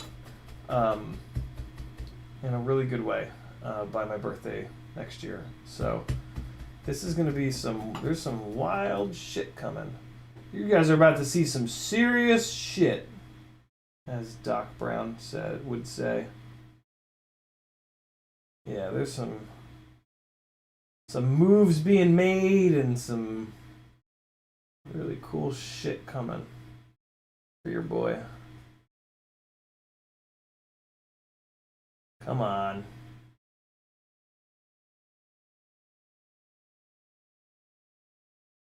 There it is. Man, this ESC just sucked up some heat. That was pretty impressive.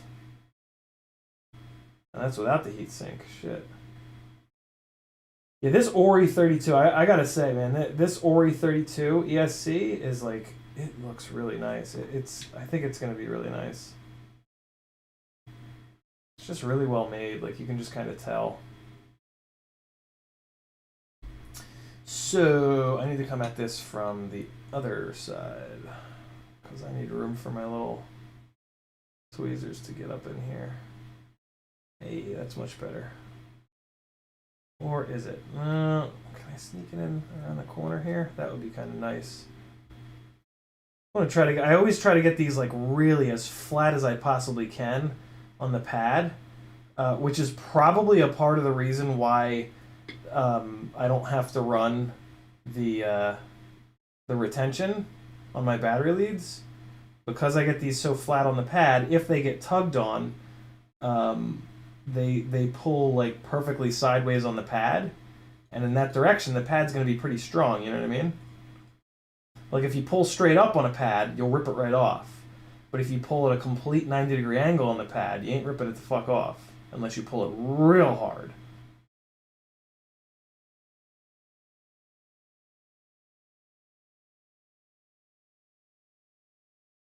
I hate to do it, but I need to add a little bit of solder and come back onto it. There we go. Oh man, that is a pretty fucking solder joint. Look at you, you little minx. This is going to be hot. Yeah, it is quite warm. Let me take a quick look. Oh boy. Oh. Oh, that is pornography. Absolute pornography, friends. So that's going to hang out up in the front. I guess I have to figure out how I'm going to mount this goddamn thing at this point, because I'm sort of there. I'm ready to get it mounted up. So I guess I also have to think about the height. Yeah, so it needs to sit up just a little bit higher.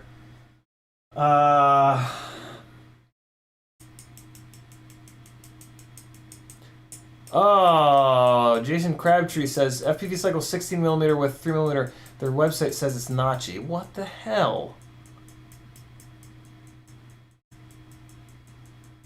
Maybe the ham got it. Yeah, Back to the Future. Rob Axelson got snatched. Abraham got snatched too. Yeah, I know, 661. It's got a fucking FR Sky logo on it. It's so weird. I guess, I don't know. We were talking about that a couple streams ago. I guess FR Sky had... Ori is... the house brand of that company that arguably makes everything in our hobby. What the fuck is that company called again? God damn it. They don't have a website anymore, I don't think. I used to be on their website all the time. Somebody in the chat will call it out. God damn it. Hurry up. Somebody hurry up and call it out. This is driving me fucking insane. Airbot,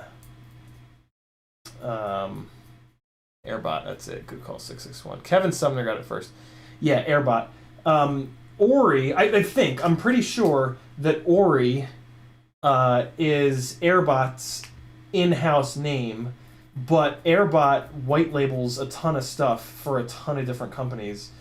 So I guess they were gonna white label this out for FR Sky, and maybe it fell through or something like that, and they were like, okay, well, fuck you, we're still selling it. Because I've never seen FR Sky offer an ESC, but I mean, maybe they do. Maybe it's buried on their website somewhere. So I need a little bit more height on this ESC mounting. Right now, I have it mounted with M2 nylock nuts, which are 3 millimeters tall.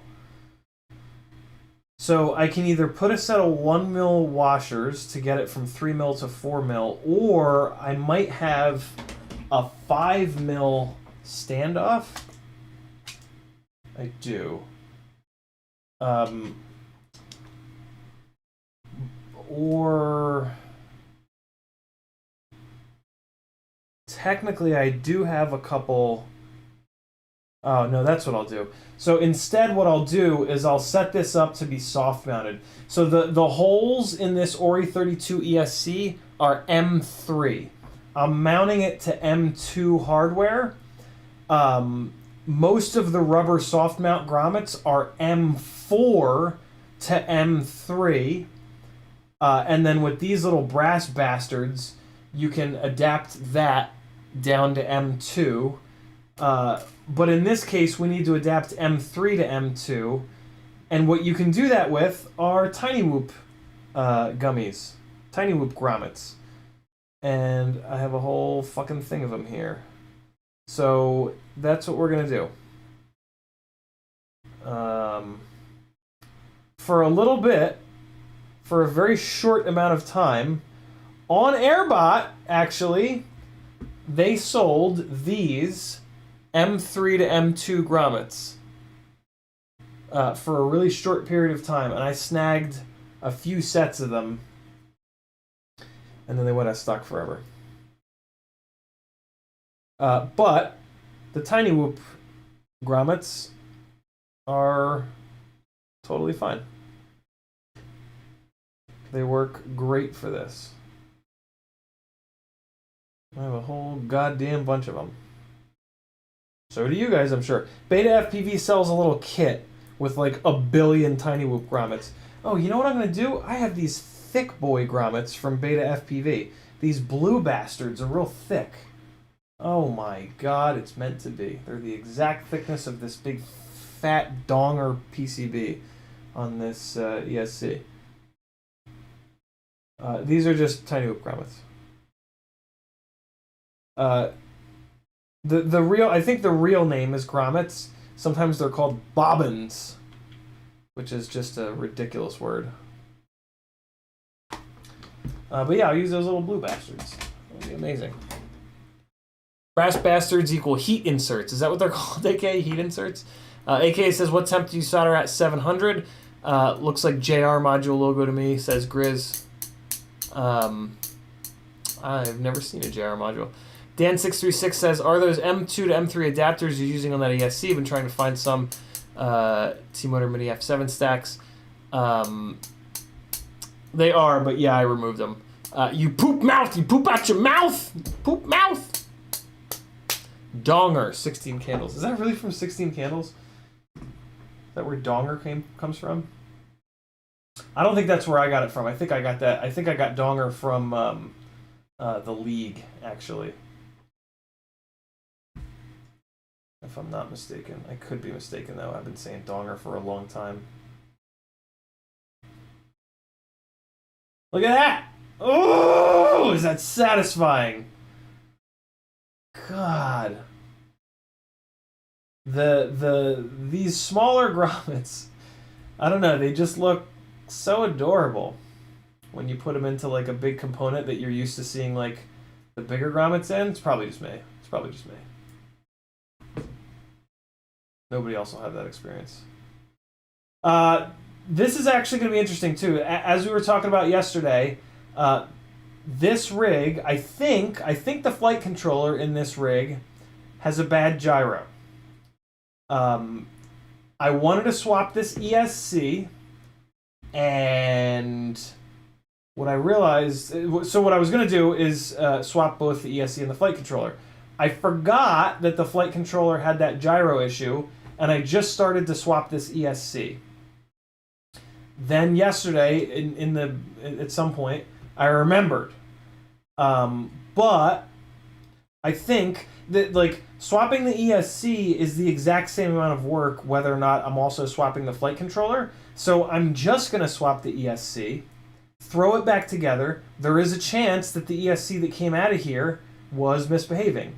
So this kind of worked out perfectly, and I'm kind of excited about this. I'm going to slap it back together with this ESC and flight controller, fly it, see if it's still got the little bit of weirdness with the on the roll axis, and if it does, then I'll pull it back apart and swap the flight controller. Because all I do in my entire life is work on quads.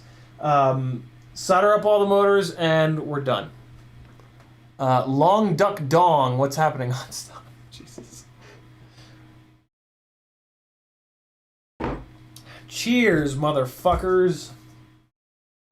All right, time to do some soldering. Let's get these motor wires onto this shiny new ESC, and then we will make an ESC to flight controller cable, and they'll be done. Blast it back together and see if it's any better. It fucking better be. I'm gonna get this one of these wires on the race wires not sitting totally flat. Let me just get it flattened out here.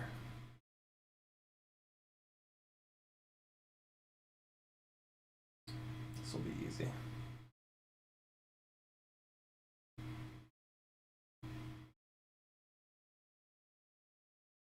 Oh yeah, much better. Much better.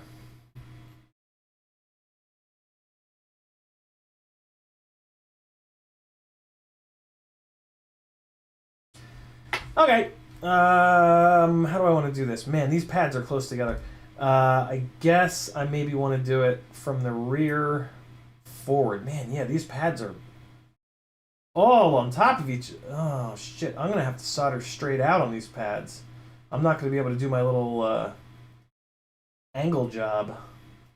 Well, luckily it's a Cinewoop, so I'm not really going to be crashing it through any trees or anything like that. Alright, let's just get going. Actually, these wires might not be long enough. This is going to be interesting. I might need to lengthen some of these wires, basically, which will mean swapping them out.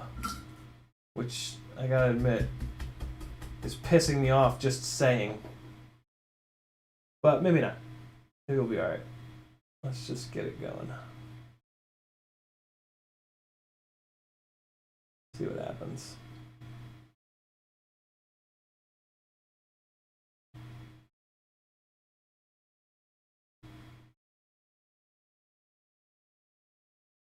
Wow, because of that, it's hard to get the wire to sit totally flat on the pad. Ooh, this is interesting. This is going to be... this ain't going to be as straightforward. I don't like this about this ESC, I gotta be honest.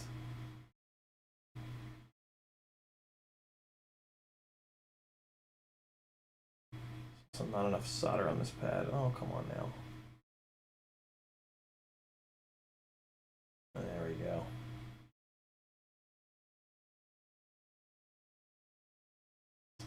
That's a little better. Get these other fellas out of here. Alright, so now's when we'll really get to see, like, am I going to be able to make the fucking angle? Yeah, I can do it. I gotta get that first one better, though. How much more? No, I have enough. I can solder these straight out. Alright, yeah, I just need to, yeah, just because of the way these pads are shaped, it needs to get, they just need to get soldered facing straight outwards. So this is kind of a perfect ESC for a Cinewoop, which is kind of funny. Alright, so we just need to kind of give this a little yank. Yeah, alright. So since I've reworked this one pad a bunch, let's get some flux on here, and we're also going to get some flux on the wire, just to try to make this go together as quickly as possible, because we've dumped a bunch of heat into this pad already. There's a bunch of solder on there, so I don't think I need to add any solder. Alright, here we go.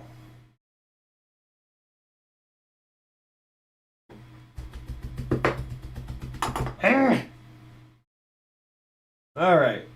Cinesplore. Let's dance. Oh, yeah.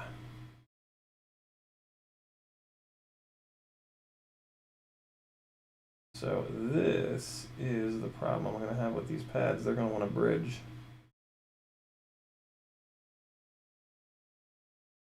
All right. We shall persevere, though. I'm just playing this little game with the tweezers where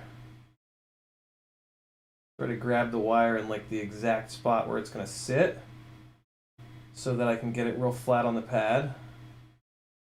What sometimes helps is if you actually hold the wire down on the pad with the tip of the soldering iron just for a split second, and then you can reposition the tweezers, and you can actually like push the tweezers against the base plate, and that'll give it, and then you can hold it perfectly in place while it dries, or cools rather. Well, I guess it is actually drying as well. So yeah, that's what you saw me doing there.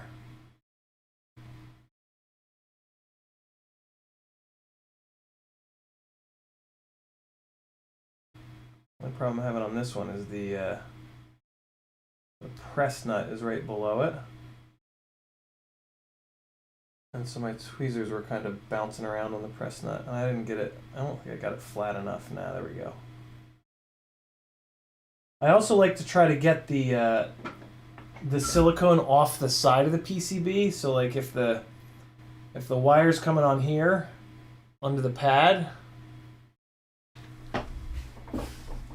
like if this is the PCB and the wire's coming on here, and this part of my hand is the silicone, what I try to do is not have it like this, where it makes that angle. I try to get it like that, so that if you looked at it from the side, the wire would come down like that. This is the silicone. These two fingers are the silicone, right? So I don't want it up like this on the pad.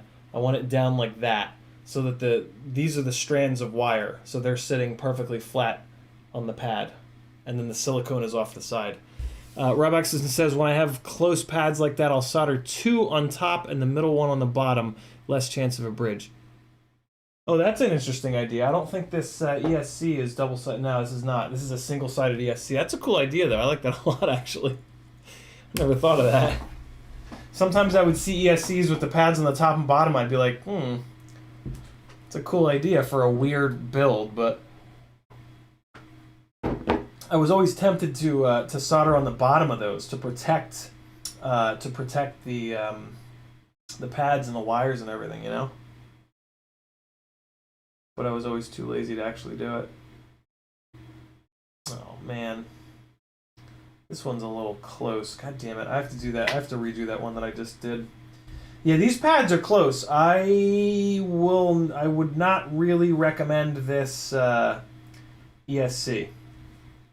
To be completely honest, there are plenty of other options where the pads aren't this close together.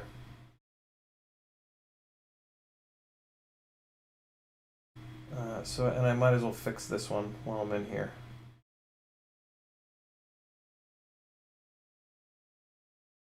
Yeah, it just doesn't have enough solder on it.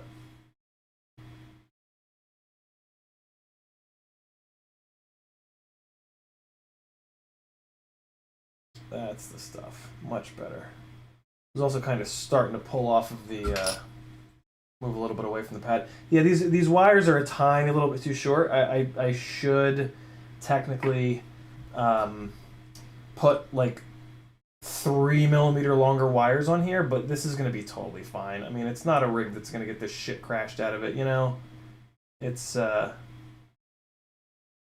and this little area here is going to be totally protected by the ducts. So this is going to be completely fine. Solder ball cleanup in process. All right, let's get this one on here, and then we'll blast the front three on, and then we will move over to the other side and just move on with our lives.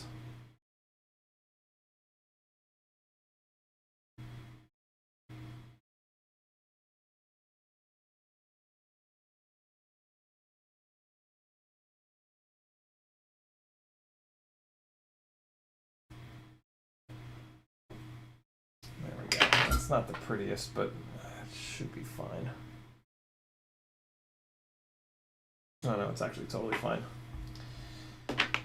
All right, keep going here. And these front ones are actually perfect because they had to go straight on anyway. So this sort of worked out, if I'm totally honest.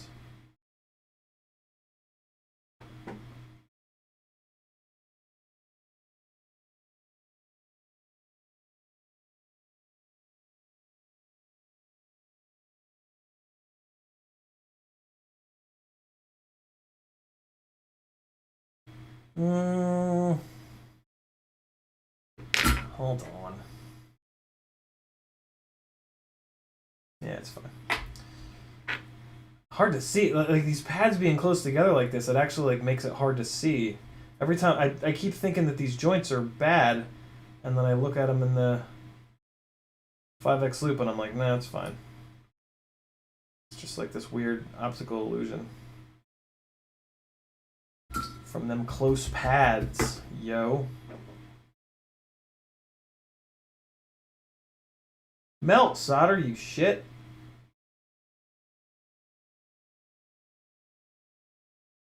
Alright.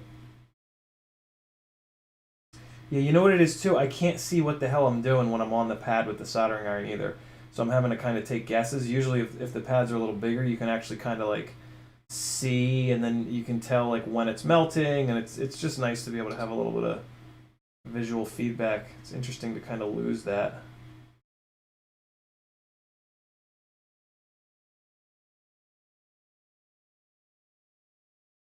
Makes you sort of appreciate it when you have it. All right, so that should be okay. Let me take a quick look. Yeah, those are fine. Not my best work, but they'll do. They're on a Cinewoop. It's not going to get the shit kicked out of it. So this one, I'm going to do front to back. Because I'm right-handed. Always remember, move the work to you. Don't move yourself around the work. Don't be stubborn. Don't be stubborn like me. AKA says those brass heat inserts are good to put in TPU screw holes to add durability. Yeah, that's a trick that Bob Ruge made a little video about on his V3 duct. It's pretty slick. Yeah, I love these little brass guys. I use them for all kinds of different shit. In some cases, they're nice little standoffs. In some cases, you can use them just to like anchor a screw down to the frame. They're really nice to have around. I have a goddamn million of them. I think they come in a lot of... Like 8 of them used to come with something that I would buy. I don't remember what the hell it was though.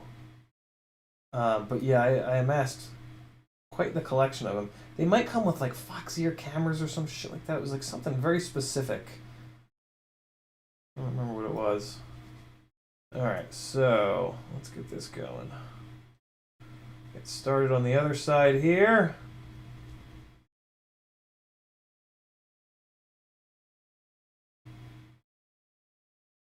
A little bit of extra solder on here.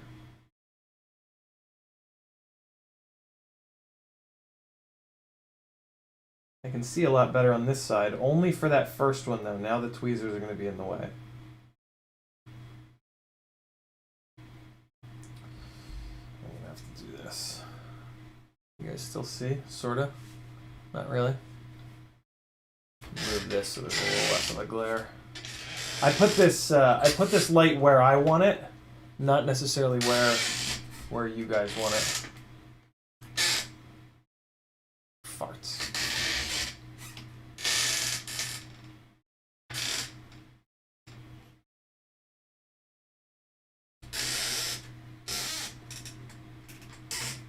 There we go.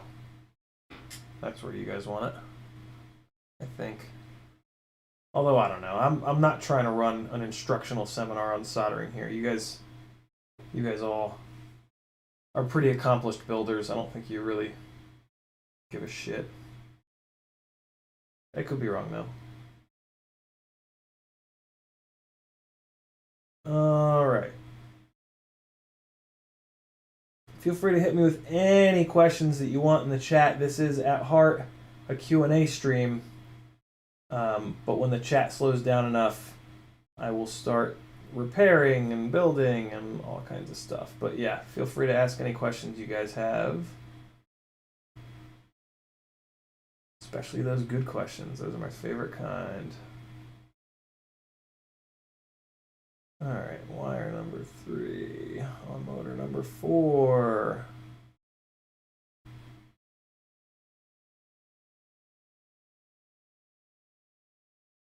Had a little bit of trouble getting that one flat. And it looks like it cooled at like different rates. So I'm gonna reapply heat. And that looks pretty okay. I'm gonna take a quick look at all 3 of those.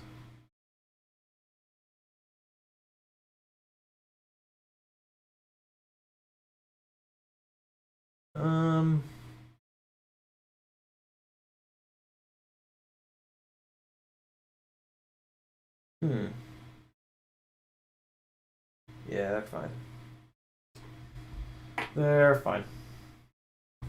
Not much there's not much wire stripped on this one, which is kind of weird. But again, this is a Cinewoop. It's not going to get slammed around. It's completely fine. Then we've got these 3. This one first. Hopefully these guys are long enough. There's a chance that they won't be. Let's see. Oh, they totally are. Thank God. Alright, so let's get this guy in his little position there. Alright, got him.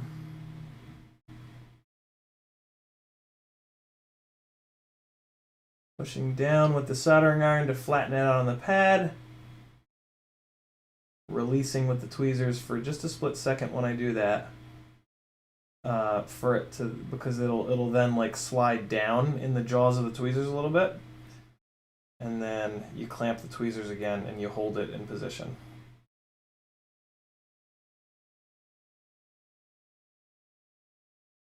Hopefully these other 2 are long enough as well. This one looks pretty good.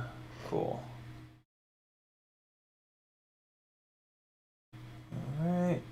Hold it on the pad, get the tweezers where you need them, and there we go.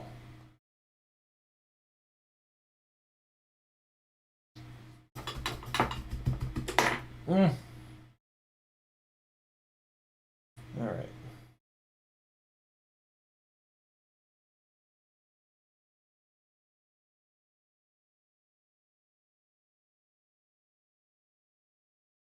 Alright, looking good. Last one.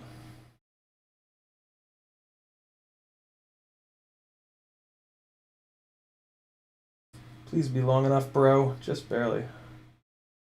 Third ones are the tightest on both sides.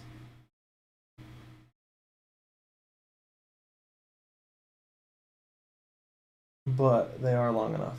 That's going to be good.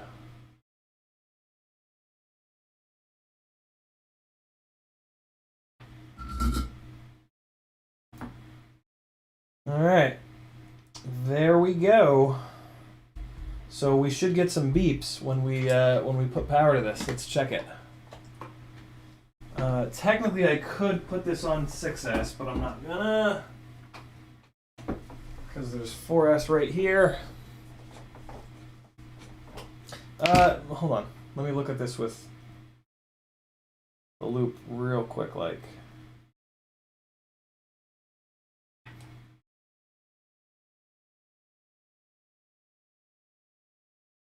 Okay, should be good. We've got our ViFly V2 here. Get that plugged in.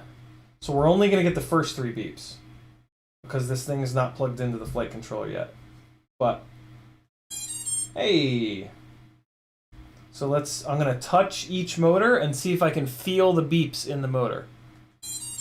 Motors 1 and 2 are fine. Motors 3 and 4 are fine as well. All 4 motors are getting power.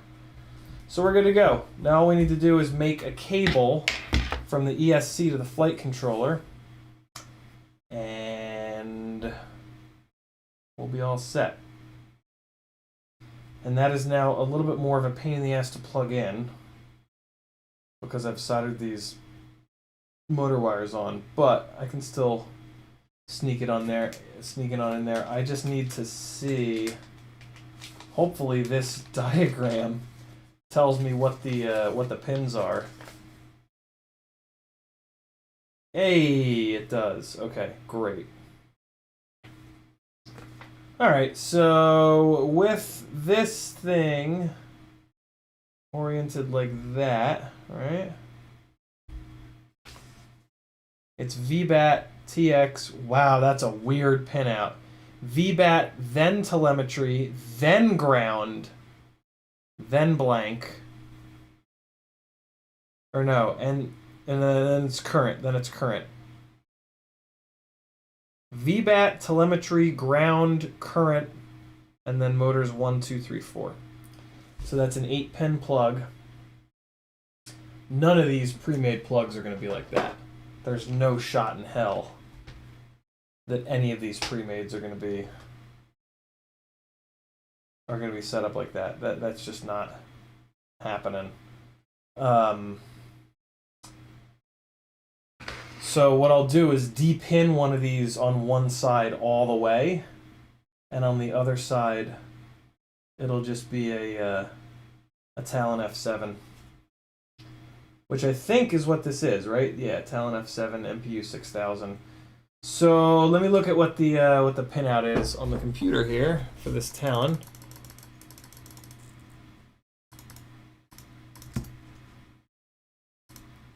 Sure, save.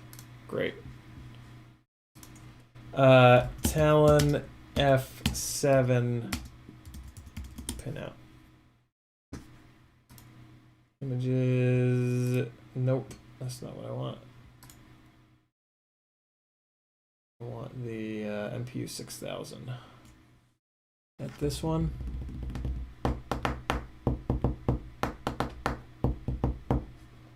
Come on. Oh my god, please no.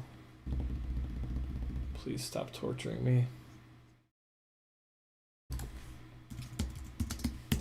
Should have just done this in the first place.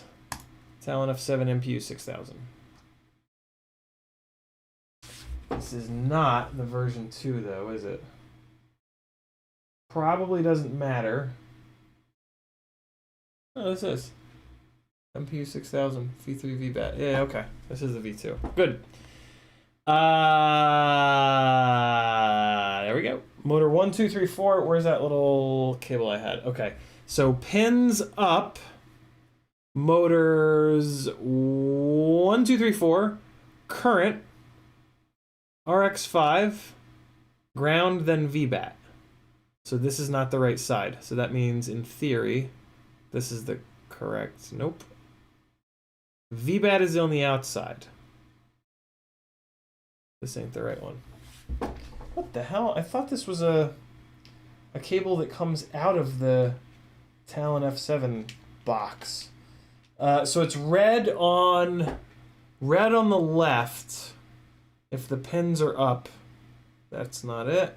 Pins up, there it is. But why is there a skip there? Why does this one have a skip in it? Well, fuck you too. What about these little fancy? Well, I guess I can just see. Is the red on the outside? I need one of these with the red on the outside. You guys can't really see what I'm doing, but I'm just going through this little box of these little schmoigles. That's a Friday Night Dinner joke. Does anybody know the show Friday Night Dinner? It's on. It's a BBC show. One of my favorites. No, maybe this one's the one. Pins up, red on the outside. So we're off to a good start. VBAT ground, RX5 would be pink. Current would then be yellow. And then the 4 motors. Okay, so this one will work. So this is the flight controller side. And now this is going to have to be the Ori side. So on the Ori side, everything is wrong. So we're going to depin the entire Ori side of this. Man, this is a long one. I wish I had a shorter one, said no guy ever.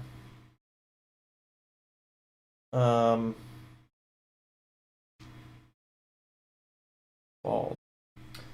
Yeah, when you do this, I find it best to hold it down with my thumb and forefinger here, so I can with my middle finger. And then I take a really sharp pair of tweezers, as little as I possibly can, lift up the little plastic latch. Down below in the description. And crimped on metal bastard has like a little catch that catches the latch. So to do this and gut these, you have to just lift them, and then that'll let the little metal bastard sneak under it. It creases the plastic, and then it sucks a big bag of donkey dicks. So don't do that. You gotta be really careful. These plugs are dog shit. They're gonna fail. So you really need to be super gentle on them. That's why it's best to save all your little breakout cables here, and try to use one that has... Motor 3 is going to be green. And let me just make sure that's right next door. Yeah, this is the weirdest pinout on an ESC, but I mean, at least they put the motors in order. And sometimes if you can't get these all the way into the harness, you just use your little fine-tipped tweezers again to ram them home. Then we're going to go brown. And then white. Right? Motor 1, white? Yeah, we got it. Okay, so those guys are all happy in their little homes. Just give them a little tiny pull, make sure they don't pop out. And then what do we got? We got current.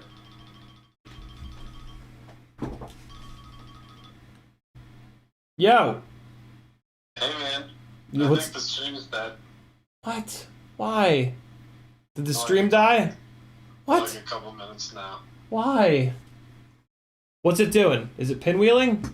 Yeah, it's just pinwheeling. Not enough video to maintain smooth streaming.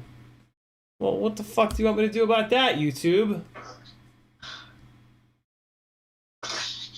Just how that lets you know. I don't know how to fix it. What the fuck? I bet you YouTube shit the bed. Thanks, dude. Yeah, have a good one. Later.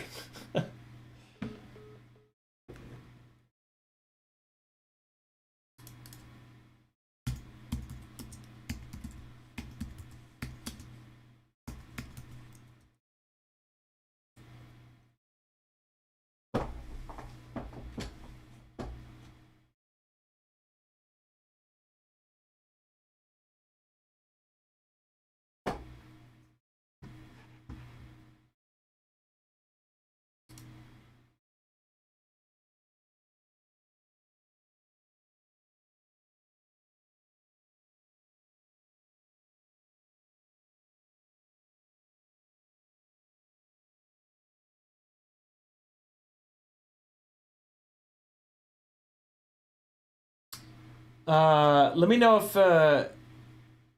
if the stream comes back, friends. Did the stream come back? I think it might have come back. Hi, guys. Dan called me and let me know. Weird. I think that was on YouTube's side. I'm just gonna keep going. I'm making this harness some more. I just put yellow in there. I gotta get back to the pinout. Weird. Thanks for calling, Dan. I appreciate that. Yellow, and then what's pink? Pink is RX5, and then that's going to. But no, we got ground next because this is the weirdest of the weird. So we're gonna go ground next, and then pink. Yeah, TX to RX. Stream looking okay, everybody? I think somebody said it's looking better now. Better now? Okay, cool. Yeah, so then it's pink. And then it's red. And we're good. Plug these guys back together, screw this thing down. Celebrate with a little happy dance.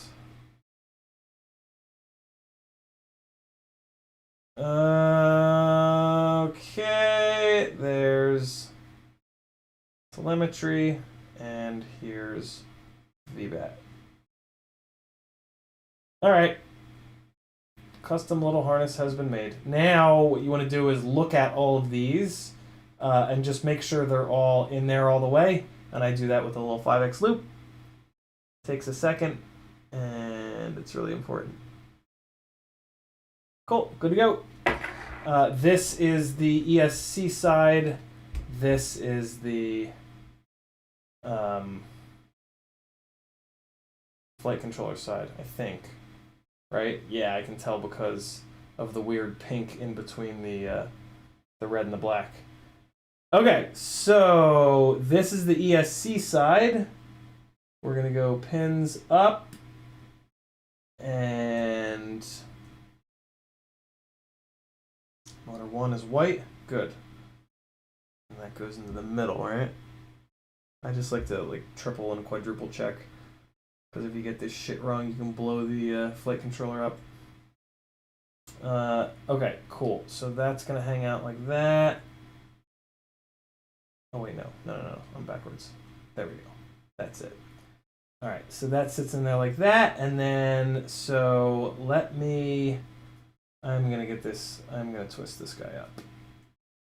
Just to take out some of the slack, because it is going to have to go straight down to the ESC. So yeah, we need to get our little spacers going again, but I have them all set aside, so that'll just take like a second. So let's get this plugged into the ESC first, and then we'll deal with that nonsense. And so it's going to be pins up, but pins up in the downward direction. These wires, the motor wires are kind of tight, but I should be able to just kind of sneak it in down there.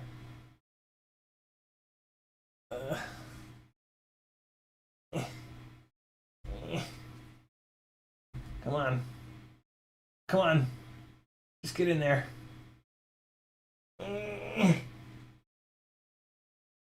There we go. For anybody that's stuck around, you guys are awesome. For anybody that left, fuck you.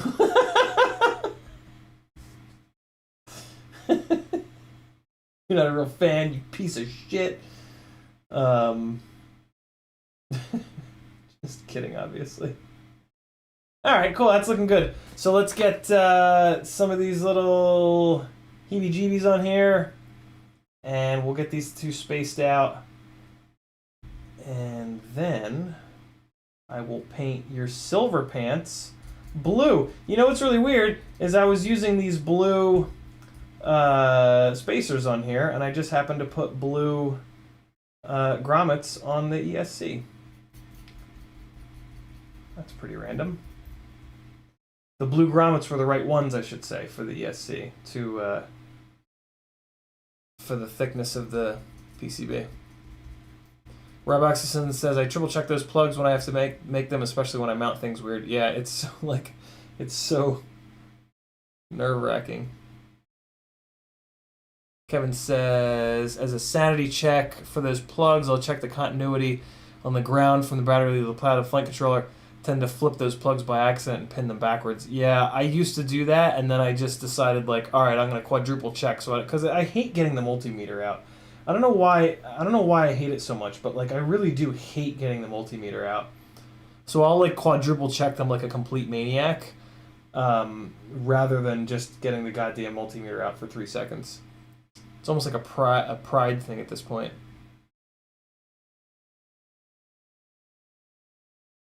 All right, so I'm just getting these like ever so slightly tight. They really don't need to be tight.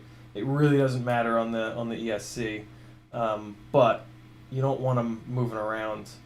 Best way to do that is to push down on the ESC to compress the grommet a little bit, and then finger tight them. And then when you are no longer pushing down on the ESC, it'll push back up and it'll keep the little bastard from loosening itself. I hope that makes sense. I don't really know how else to explain that.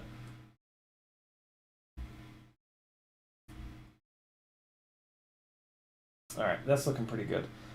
So then we're gonna do 4 of these brass bastards because the flight controller is on M4 to M3 grommets, and I'm gonna put these tiny little washers, M2 washers, on here as well, just to make sure that these bigger grommets don't push over the spacers. I have had that happen before. All right, so then we're gonna put these brass bastards on. This is a nice little setup here too, because then the brass bastard will hold the little M2 washer down. And I just got these M2 washers off like fucking Amazon. It was like a big bag of 100 for like $4, some nonsense like that. Just M2 washer, great to have. I should actually put little bags of 10 of these or 12 of these up on the Etsy page, because I have enough to last a goddamn lifetime. But for you guys to buy a bag of 100 is absolutely absurd. FPV Trucker says it's working now. It was janky. What, the stream? Yeah. How's this for weird? Raven187 says wired up ELRS EP2 RX shorted, didn't blow up. Resoldered on the other side of the RX. It's fine. Tried the same on another EP2 shorted. That's weird. That's really weird. Hey, look at that. We got it. And we drop this down, make sure there's clearance. There's plenty. And put some nuts on top. And away we go. Backup Cinewhoop is back up. And now we can move on to more exciting things. Oh, this is pretty exciting. I would love it if this gyros tend to like get worse. So if they start acting up, like your days are kind of numbered. So yeah, I'm not gonna let them act up like that for long. I would love it though if this rig just started acting right. If somehow that issue that I was having was related to the ESC, that would be great. Or, I mean, it could have been related to, like, a wire that was over the gyro in a weird way that now I've cleaned up, or, I don't know, any number of different things. So just getting the tension just right on these nuts on the flight controller, where they're compressed a little bit, but not too much.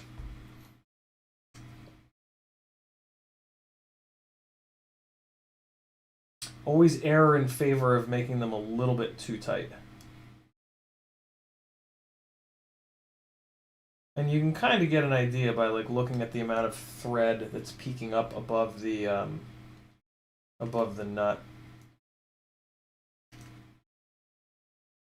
All right, that's it. Throw the camera back in, plug it in, and away we go. Hopefully it doesn't blow up. And I'm going to be putting the low profile ducts on here, so that'll be really cool. I really cannot wait to fly those. That's going to be a really interesting little test. So there we are. Pull this camera down just a little bit. And oh, come on. Down just a little bit, buddy. Yeah, there we go.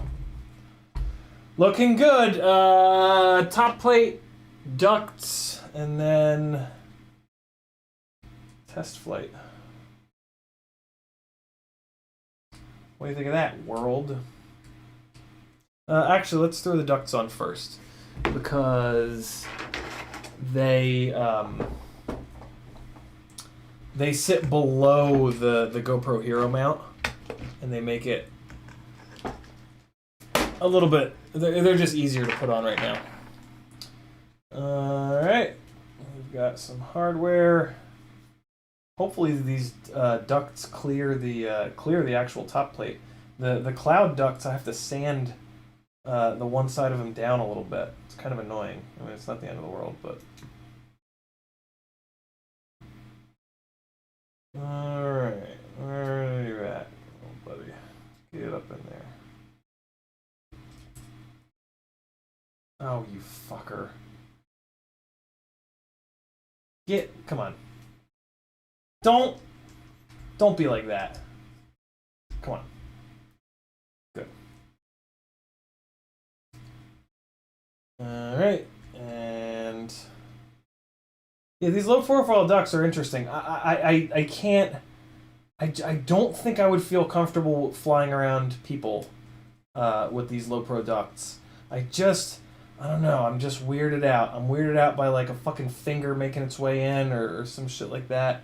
I really like the taller ducts from a safety standpoint. I don't know. I'm probably just being a nutcase. But I don't know. I've flown like in really close proximity to like people that like if I hit them like just wrong and draw blood or like or something like that, like it would not be good. Like not fucking good at all. Like not get hired again, not good. So yeah, I can't have that. So I will err on the side of caution 100% of the time when it comes to that. If I was just flying for fun, like I probably wouldn't care as much. But I'm kind of not anymore. I mean, I am, but you guys know what I mean. It looks like this is going to clear the top plate, I think, so that's good. That'll be nice. Let's get the rest of these guys on here.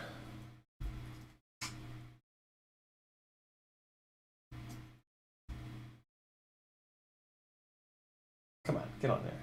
There you go, friend. Yeah, I'm really interested to see how these ducts fly, especially compared to the new CineFPV molded ducts. Yeah.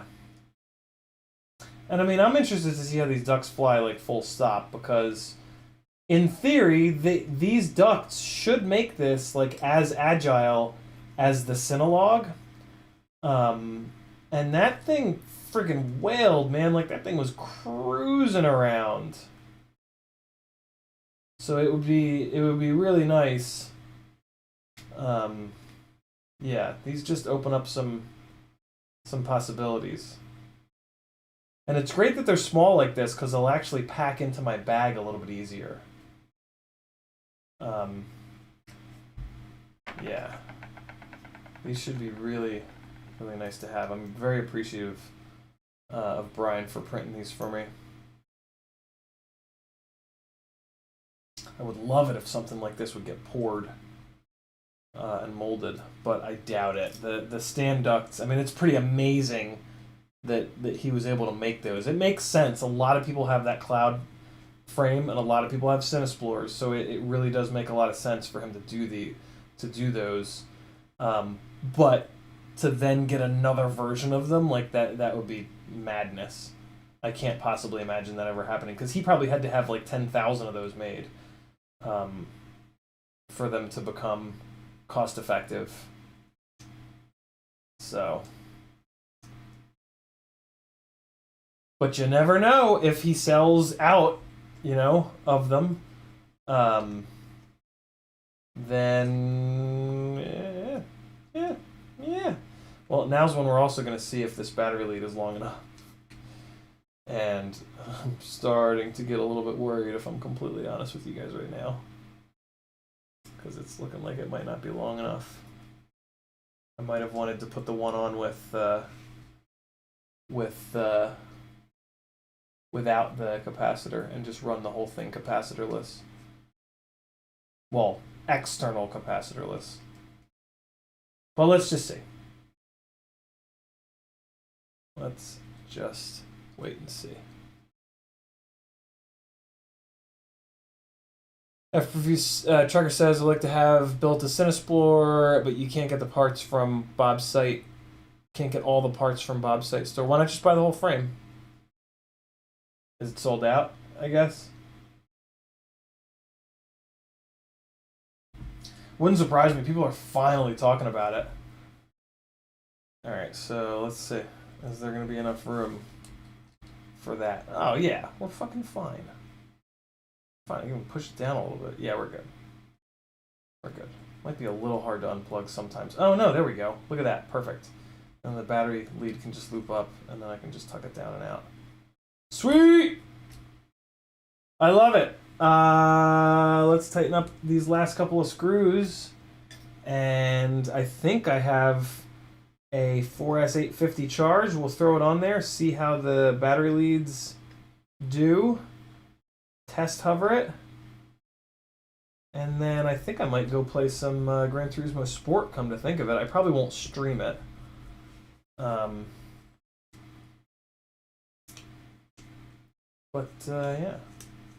That'll be fun. So this is cool. This is the Cinesplore with the 15-degree mount. The other one has the 5-degree mount. And this is cool because this one is on the fast ducts. So it's got a little bit more up tilt and ducts that should be faster. So this should be a good little mix. It would have been really nice to have had this on this one specific thing that I was doing where I had to chase a car. But better late than never. I don't need to use this one. Use the faster Weehaw. Alright. And there we go.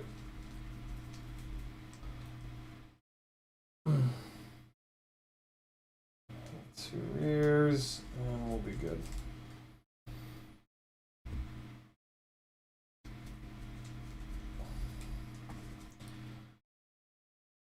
Look at us go! Oh, I gotta put the propellers on. That's gonna take like a month.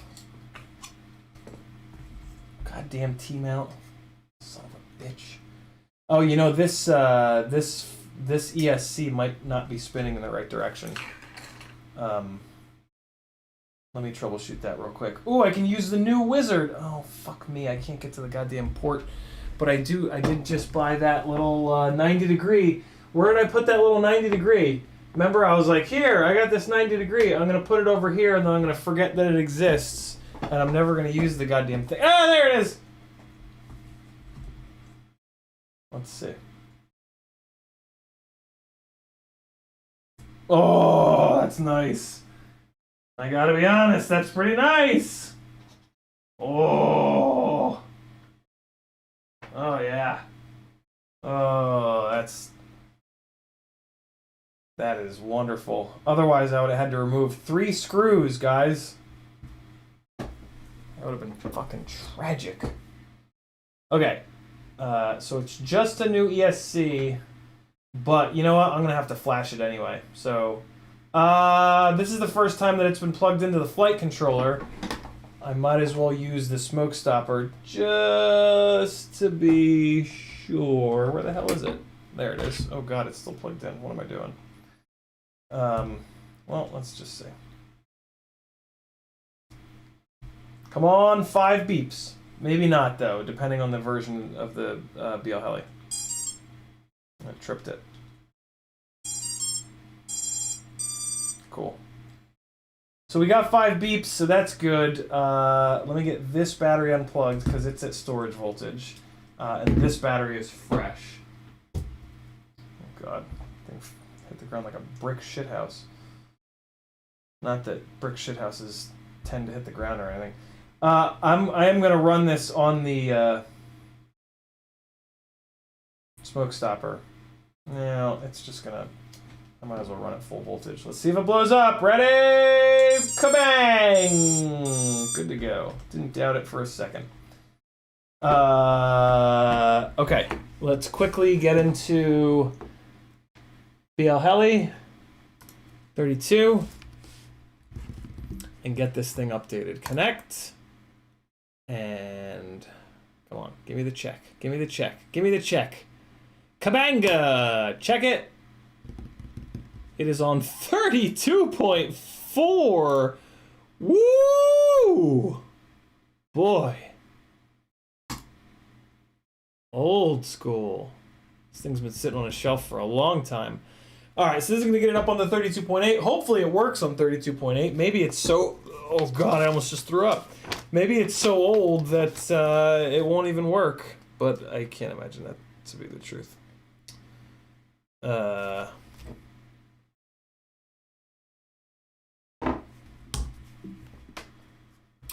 guys. I think I need to save this. I think I need to save this whole little package here. Because this also has the little heat sink in it. And for some reason I don't want to get rid of that. Get in there, you fucker.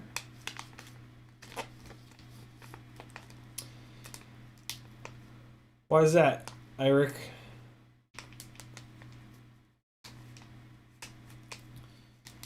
Alright. It's getting there. 30SC is going. 32.8 doesn't really make much sense on a Cinewoop. Can do 32.7 instead. It's got the high and low PWM, which is good for like freestyle shit. I mean, I do jump off the throttle sometimes though. You might have the old 32.8. There was a version of 32.8 that had problems, Eric. Download the newest configurator. 1.0.3.2, it looks like here. And that should get you the new 32.8. The old 32.8, the initial version of 32.8, RPM filtering didn't work right. So you lost your RPM filtering. Dingle says, where'd you put the RX in the Cinewoop? I put it under the VTX. I put the VTX, it's a 20x20 Rush Tank VTX. I put that up on 10mm plastic nylon standoffs with a metal screw running up through them, and then I put the RX under them. So there's like a little table, like the Rush VTX is on like this little table with these 4 standoffs, and then I just slid the Crossfire right under it. Alright, that's good to go. Let's come back here, check again. 32.8. Alright. PWM low, 24. PWM high, 48. Oh, here. Just fucking show you guys. Startup beep volume, I always turn that down real low to like 5 or 6. Beacon signal volume, I turn that up so that the beeper's louder. Beacon delay, I turn that down to like 3 minutes. So that after 3 minutes with no input, the ESC will just start beeping. Brake on stop, I turn that all the way up for safety. As soon as you disarm, it slams the props to a stop. And that's pretty much everything. Motor timing. Oh man, I forget what the deal with motor timing is. Are we going to auto or I've been doing auto just out of laziness. And let's write the setup. And then we're gonna see which direction they're spinning in Betaflight. Alright, so that's everything we're gonna do in BL Heli 32. Now we're going to fire up Betaflight and get them spinning the right direction. Which is just so nice in the new Betaflight. Oh god. this process right here. Ready? Watch how quick this is going to be. Motors. I know they're in the right locations, but I got to make sure that they're going to spin in the correct direction. Well, I mean, let's just check it. Maybe they're already going in the right direction. They're not. Out. In. Wait, no. And motor 1 is fine. 2 is wrong. 4 is wrong. 3 is wrong. 2, 3, and 4 are all wrong. Where's the,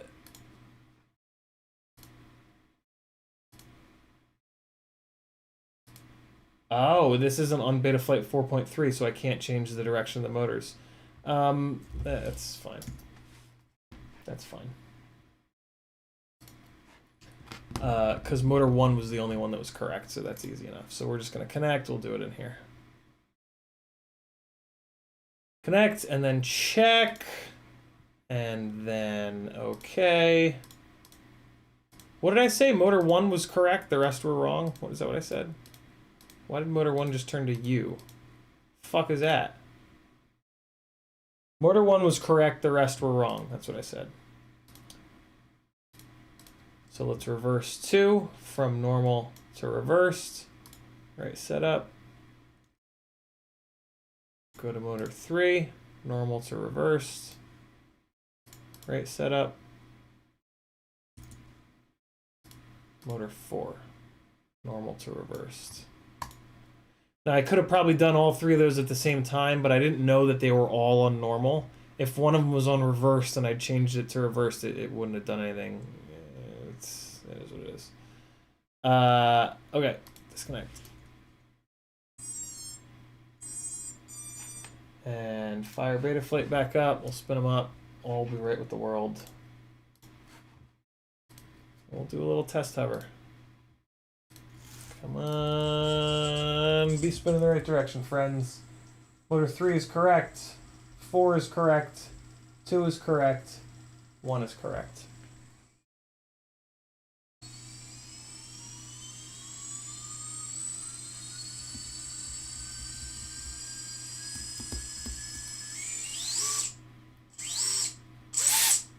Cool. Black box is filled. That's a little weird. Let's erase that. In the meantime, let's get the power pulled. No reason to have power going to the VTX. While that's going, I'll put some propellers on, and then we'll do a sketchy test hover inside, although it's a Cinewoop, so, you know. Inside is where it lives and was designed to fly. I did a house tour with this thing. That was so goddamn nerve-wracking. But it was fine.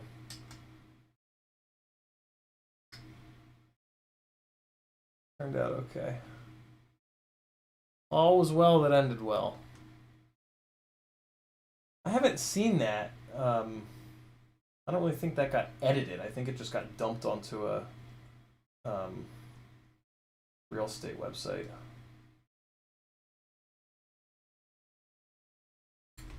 All right. That's good to go. Don't need to change anything else. All set. Put props on, do a quick hover, and we'll be out of here for the night. Unplug. Look at that. This thing is great. iFlight. Way to go, you shitbirds.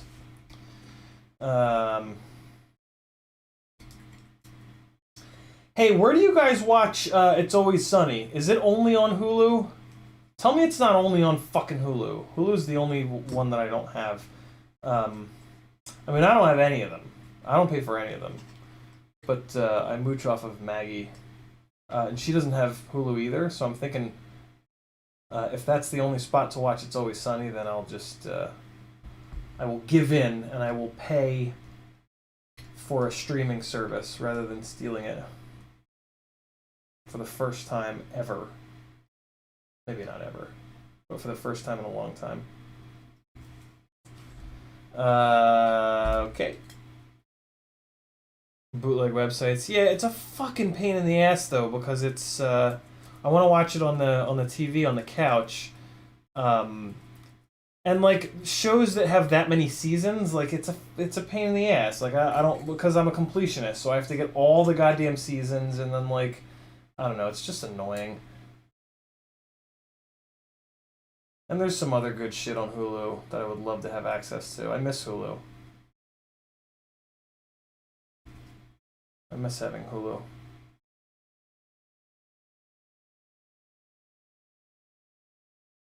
Late Night Comedy Central. What do you mean? What's that mean? It's a very confusing thing for me to read.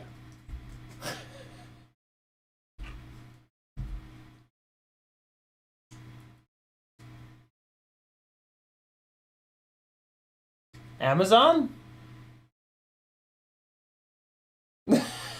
Really, 661? I can't believe I haven't done that. I'm good with incognito, though. I'm good about it. Who said DJI pilots are weird? I just saw it in the corner of my eye. You mean like photography drone pilots? Is that what you're saying? I don't love these little short... These companies that use these little tiny short center shafts. Like, make the center shaft a little longer. It makes it a lot easier for the prop to stay on when I'm trying to get the already fucking huge pain in the ass T-mount screws into it. Look at that! We did a thing! Hey! Suck my ass. Alright, let's see if my change in battery mounting schlip-schlop is gonna work, or if I'm gonna have to stubbornly make do for a while until I pull this thing apart again. Although I might have to pull this right back apart for the flight controller. So this is kind of nice. This is a nice little test run for a new battery strap setup. All right, so this kind of comes out here. If this guy just flops in there, yeah, so I mean that's like a little bit hard already to make the angle. No, it's not hard at all. That's actually really nice. Maybe if this guy just kind of, yeah, that's kind of nice. That is kind of nice. I like that. I like it. Cool. So I'll do that to the other one too. That's a much better battery plug situation there. Let's do a little test hover. See if that weird roll issue is going to... I actually might not even be able to tell whether or not that roll issue is gone. Because if I remember correctly, it only happened on like big rolls. Big full rolls. So I'll figure it out tomorrow outside. But, let's see. Oh boy! Somebody's not happy. Out, out, out, and out. Well, that's interesting. Why so angry? Oh, did I mount this flight controller upside down and I'd previously mounted it right side up? Oh, that's interesting. That'll be really annoying. Actually, no, that'll be really nice because I can very easily fix that. Let's plug it in real quick and see. Alright. These are the GemFan D76 5-blade props. Alright, let's see. Nose down, nose up, left, right. Nose down, nose up, left, right. Rotate left, rotate right. Okay, now, so we're good. Flight controller orientation is good. Let's go back into the motors tab and very carefully bring the motors up.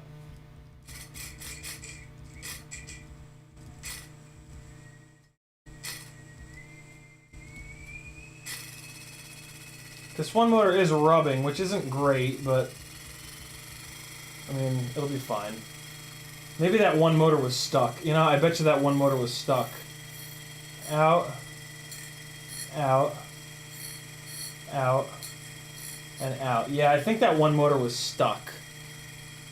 And all three other motors got upset trying to compensate. So let's bring this down. It's motor 3. It's having a hard time. Oh, the motors are in the wrong spots. Oh, that's right. I rotated the fucking flight controller. That's right. I rotated the flight controller. Yep. Alright, so motor... Well, that's weird. Motor 1 is actually in the correct spot. Motor 2 is not. Motor 2 is back left. That's weird. Where's motor 3? Oh, so motors 2 and 3 just need to swap. That's fucking weird. That's really weird. Motors 2 and 3 need to swap. So we're going to type resource. And we're going to copy motor 2. So it's just BO7 and BO8. So we're going to copy that. And we're going to go in here and type BO7, change that to BO8. And I forgot to put set. BO7 to BO8. What? BO7 to BO8. There we go. And then we're going to change motor 3 to BO7. What? Come on. There we go. Save it, and now we should be good. Hey, what's up, random FPV? So now I wonder if they're not spinning in the right direction anymore. Probably, right? Because I moved them. Motor 2 is now in the correct spot. Let's see if it's spinning the right direction. It is! Well, that's pretty terrific. What about motor 3? Are you playing fun games?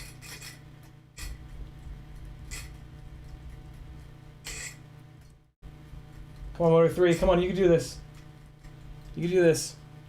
Get to spinning. It's in the right spot. It's going to be fine. It's going to be fine. It's in the right spot now. Unplug it. And there should be enough torque at idle for it to push through, and then it'll wear itself in real quick. Come on, this VTX is getting hot. Come on, little iFlight thing. Come unplug, you jerk off.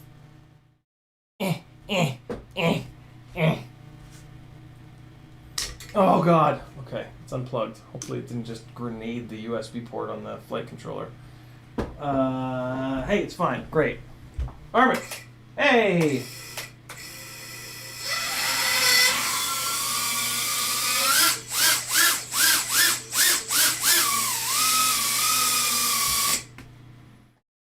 Wrong camera. Foam things are falling off the goddamn closet doors already.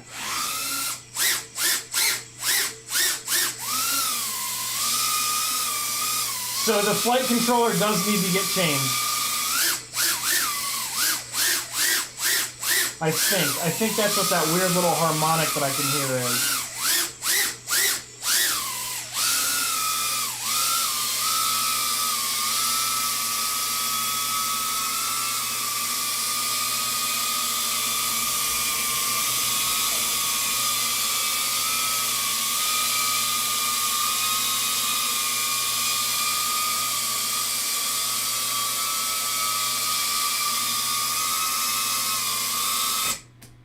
Cool. Good to go. Fly it outside tomorrow, see how it is, and then start ripping something else apart. Maybe. If the flight control, if this flight controller needs to get swapped, I'll do that next. Because I need both of these Cinewhoops to be up at all times at this point. Yes, shut down. Cool. All right. Well, you know. Let's see. It'll fly exactly the same. And, I don't know. Dingle says, don't you want the GoPro on for CG? It's very back heavy. I mean, if I was going to actually fly it, yeah, totally. But, you know, I was just doing little test hovers.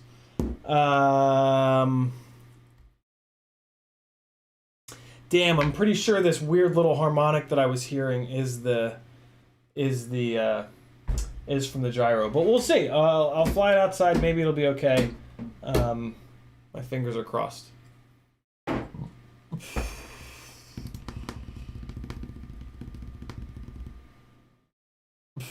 Mikhail Hagerstrom says, how do you fly in the cold? Pocket warmers or transmitter glove? I just fly from the car, or like I'll put the after I pull a freestyle battery off of the rig, I'll put that in my pockets. They stay nice and hot. All right, we're good to go. Yeah, don't try that at home. Don't. I mean, it's Cinewoop, like it's a Cinewoop, you know, so it's like kind of designed to be safe. Anything other than, I mean, yeah, don't do it even with a Cinewoop. It's silly. Let the people that you're flying around be the ones in danger. Right? Don't put yourself in danger, just others. Cool. These low profile ducts are really low profile. Like they're really, yeah. I can go to a shorter standoff on this build for sure, which will actually help with the little battery situation. Oh, that's cool. I'm gonna do that next time I have this apart. Probably to change the flight controller. It sounds like I'll go to a shorter standoff. That's pretty cool. I'm into that. Maybe. You know what? I'm gonna wait on that, because if I go to a shorter standoff, I can't move this thing back onto the cloud ducts, and that's kind of annoying. Because if I have a situation where I want to run the cloud ducts, you know, like if I want to really have as much slow control as possible, I might want to put those cloud ducts on, and they're strong. So yeah, I'm not going to change the standoffs. Maybe on the other one, because on the other one I think the stand ducts are going to live on it permanently. Thanks for hanging out, motherfuckers! Here comes some flying from that crazy spot. Here's the battery. Here's the battery where I destroyed the brand new battery. It should be 41.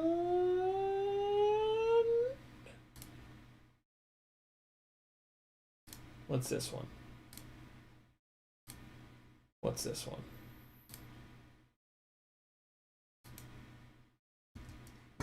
No. Is it this one? Oh. Oh. Oh, let's see. Hey. I can't I mean, it did get cut off mid-flight, so there was definitely a crash that happened. I think it was that battery. Yeah, it was that battery. Because this battery I landed. Alright, here's the battery where I crashed. Love you guys. Here comes some epidemic sounds. See you guys Wednesday!